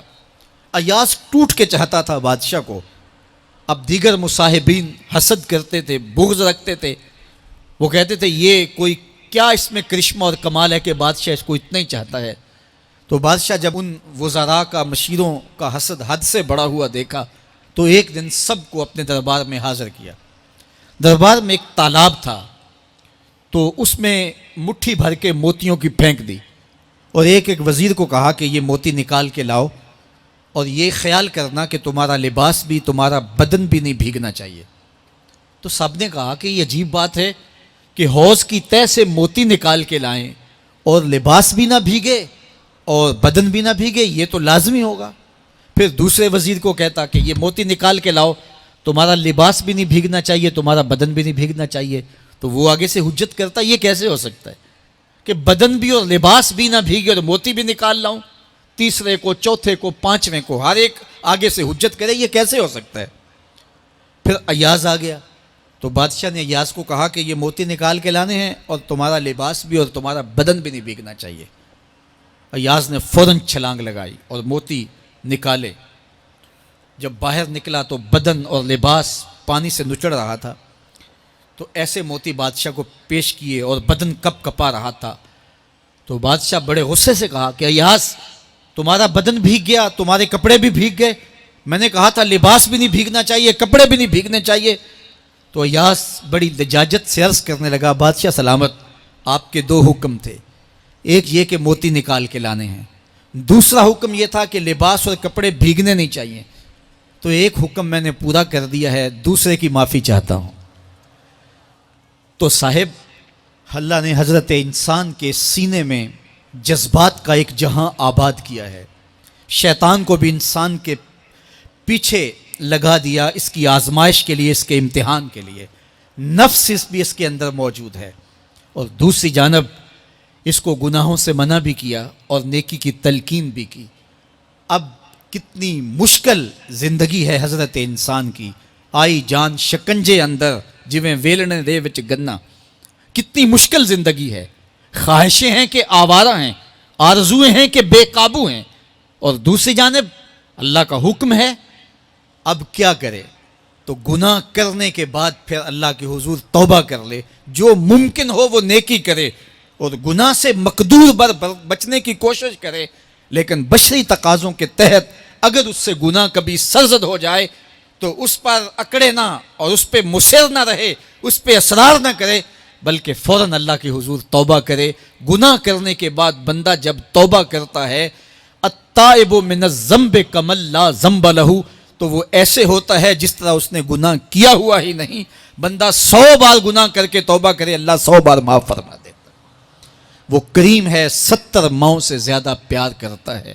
تو بندے اس کی دہلیز پہ جب توبہ کرتے ہیں، رجوع کرتے ہیں اور اس سے معافی مانگتے ہیں، تو وہ یہ نہیں دیکھتا کہ یہ گناہ گار کتنا بڑا ہے، وہ یہ دیکھتا ہے کہ یہ میری دہلیز پہ آیا ہے اور اس کے ما قبل کے سارے گناہ معاف بھی کرتا ہے، بلکہ گناہوں کو بدل کے نیکیوں میں بھی تبدیل کر دیتا ہے۔ آئیے اب قرآن مجید میں ان لوگوں کی کہانی بھی پڑھیے جو اپنی زندگی کو اپنے مالک کے نام لگا چکے ہیں، اور ان سے اگر کوئی معاملہ سرزد ہو جاتا ہے تو وہ کس قدر اللہ سے ڈرتے ہیں۔ والذین یؤتون ما آتوا وقلوبہم وجلہ انہم الی ربہم راجعون، فرمایا کہ وہ لوگ جب ان سے کوئی خطا سرزد ہو جاتی ہے، کوئی گناہ ہو جاتا ہے، تو ان کے دل لرز جاتے ہیں، خوف خدا سے وہ کانپنے لگ جاتے ہیں۔ انہم الی ربہم راجعون، تو وہ اپنے رب کی طرف رجوع کرنے والے ہوتے ہیں۔ اگر ان سے کبھی کوئی گناہ سرزد ہو جائے، ان سے کوئی غلطی سرزد ہو جائے، تو پھر اس پہ ضد نہیں کرتے، اس پر مصر نہیں ہو جاتے، اس پر حجتیں اور دلیلیں نہیں لاتے، بلکہ وہ کیا کرتے ہیں، فوراً اللہ کے حضور رجوع کرتے ہیں اور معافی مانگتے ہیں۔ اور اللہ کو یہ بہت پسند ہے کہ کوئی مجھ سے معافی مانگے، اور اللہ انہیں معاف کر دیتا ہے۔ اللہ اکبر۔ حضرت عبداللہ ابن مسعود رضی اللہ تعالیٰ عنہ فرماتے ہیں کہ مومن کی یہ شان ہے کہ جب وہ گناہ کر بیٹھے تو وہ یوں محسوس کرتا ہے جس طرح پہاڑ تلے آ گیا ہے۔ یہ اس کی کیفیت ہے کہ گناہ کرنے کے بعد، نافرمانی کرنے کے بعد اس کا دل لرز اٹھتا ہے. وَقُلُوبُهُمْ وَجِلَةٌ، ان کے دل خوف خدا سے لرزنے لگ جاتے ہیں کہ ہم سے یہ گناہ کیوں سرزد ہو گیا، یہ تو اللہ کی ناراضگی کا سبب ہے. تو حضرت عبداللہ ابن مسعود فرماتے ہیں یوں محسوس کرتے ہیں جس طرح پہاڑ تلے آ گیا ہے اور پہاڑ ابھی گر جائے گا اور انہیں کچل دے گا. تو وہ جلدی جلدی تلافی کرتے ہیں، توبہ کرتے ہیں، رجوع اللہ کرتے ہیں تاکہ ہمارا گناہ معاف ہو جائے. اور منافق کی مثال بھی بیان کی گئی. جب وہ گناہ کرتا ہے تو یوں محسوس کرتا ہے جیسے بدن پہ مکھی بیٹھی تھی، ہلکے اشارے سے اڑا دی. سویر سے لے کر شام تک کتنی بار ہم اپنے بدن پہ بیٹھی مکھیاں اڑا دیتے ہیں اور ہمیں شام کو یاد بھی نہیں ہوتا کہ یہ عمل ہم نے کتنی بار کیا ہے.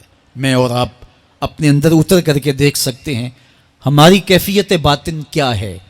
نمازیں چھوڑی، جھوٹ بولا، غیبت کی، چغلی کی، کسی کا دل دکھایا، کسی کو تکلیف دی، گالی گلوچ کیا، سب و شتم کیا، سویر سے شام تک کیا کیا گناہ کیے. کبھی خیال بھٹکے، کبھی سوچیں آوارہ ہوئیں، کبھی نگاہوں نے بدکاریاں کی، کبھی زبان نے جرم کیے، اور شام کو ہمیں یاد بھی نہیں ہوتا کہ آج ہم نے کیا کیا جرائم کیے، آج ہم نے کیا کیا گناہ کیے. اگر ہماری یہ کیفیت ہے تو یہ عملی نفاق ہے کہ بدن پہ مکھی بیٹھی اور اڑا دی. اور اگر ہماری کیفیت یہ ہے کہ گناہ کے بعد یہ محسوس ہوتا ہے کہ ہم پہاڑ تلے آ گئے ہیں اور اللہ کی ناراضگی ہم نے مول لے لیے اور جلدی جلدی توبہ کر کے رجوع کرنے کی جانب بڑھتے ہیں، تو پھر مبارک ہو. نہیں تو مجھے اور آپ کو اپنا محاسبہ کرنا چاہیے. ہمارے دلوں پر زنگ چڑھ گئے ہیں اور ہماری کیفیت یہ ہو گئی ہے کہ گناہ کرنے کے بعد بھی ہم ڈٹے رہتے ہیں. جبکہ زندگی اصحاب رسول کی دیکھیے ان سے بھی کبھی کوئی خطا سرزد ہو جاتی تو وہ فوراً اس گناہ کی تلافی کے لیے حضور کی بارگاہ میں حاضر ہو جاتے. حضرت ابو لبابہ رضی اللہ تعالیٰ عنہ نے اپنے آپ کو مسجد نبوی کے ستون کے ساتھ بندھوا دیا اور کہا کہ جب تک میری معافی نہیں ہوگی تب تک اپنے آپ کو کھلواؤں گا نہیں. اور پھر جب ان کی بخشش کا اعلان ہوا تو پھر حضور کے ہاتھوں سے اپنے آپ کو انہوں نے کھلوایا.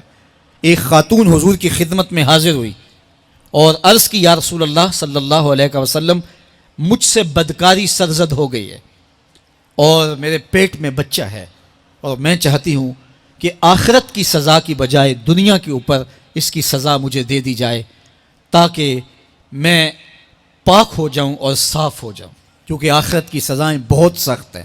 اللہ کے محبوب علیہ السلام نے جبریل امین سے ایک دن پوچھا تھا مجھے جہنم کے عذابوں کا ذکر سناؤ. تو عرض کی یا رسول اللہ صلی اللہ علیہ وسلم، سب سے ہلکا عذاب، اخف العذاب، ہلکا ترین عذاب یہ ہے کہ جہنمی کے پاؤں میں آگ کے جوتے رکھے جائیں گے. باقی اس کے پورے بدن پہ آگ نہیں ہوگی، صرف آگ کے جوتے اس کو پہنائے جائیں گے. لیکن اس کی حدت، گرمی اور شدت اتنی ہوگی، یغلی منہما دماغہ، اس کی شدت سے اس کا دماغ پگھل کر ناک اور کانوں کے ذریعے سے باہر آنا شروع ہو جائے گا. یہ سب سے ہلکے عذاب کی کیفیت ہے. اور جو عذاب سخت ہیں الیاذ باللہ، اللہ تعالیٰ قرآن مجید میں فرماتا ہے ثم لا یموت فیہا ولا یحیا، اس بڑے عذاب کا ذکر کیا جو جہنمیوں کو دیا جائے گا. فرمایا اس عذاب کی کیفیت یہ ہوگی بندہ نہ جیے گا نہ مرے گا. جیے گا اس لیے نہیں کہ آگے اور پیچھے، دائیں اور بائیں آگ ہی آگ ہوگی، تو اس آگ میں جینا کو جینا تو نہیں ہوگا. اور مرے گا اس لیے نہیں کہ موت کو موت آ چکی ہوگی.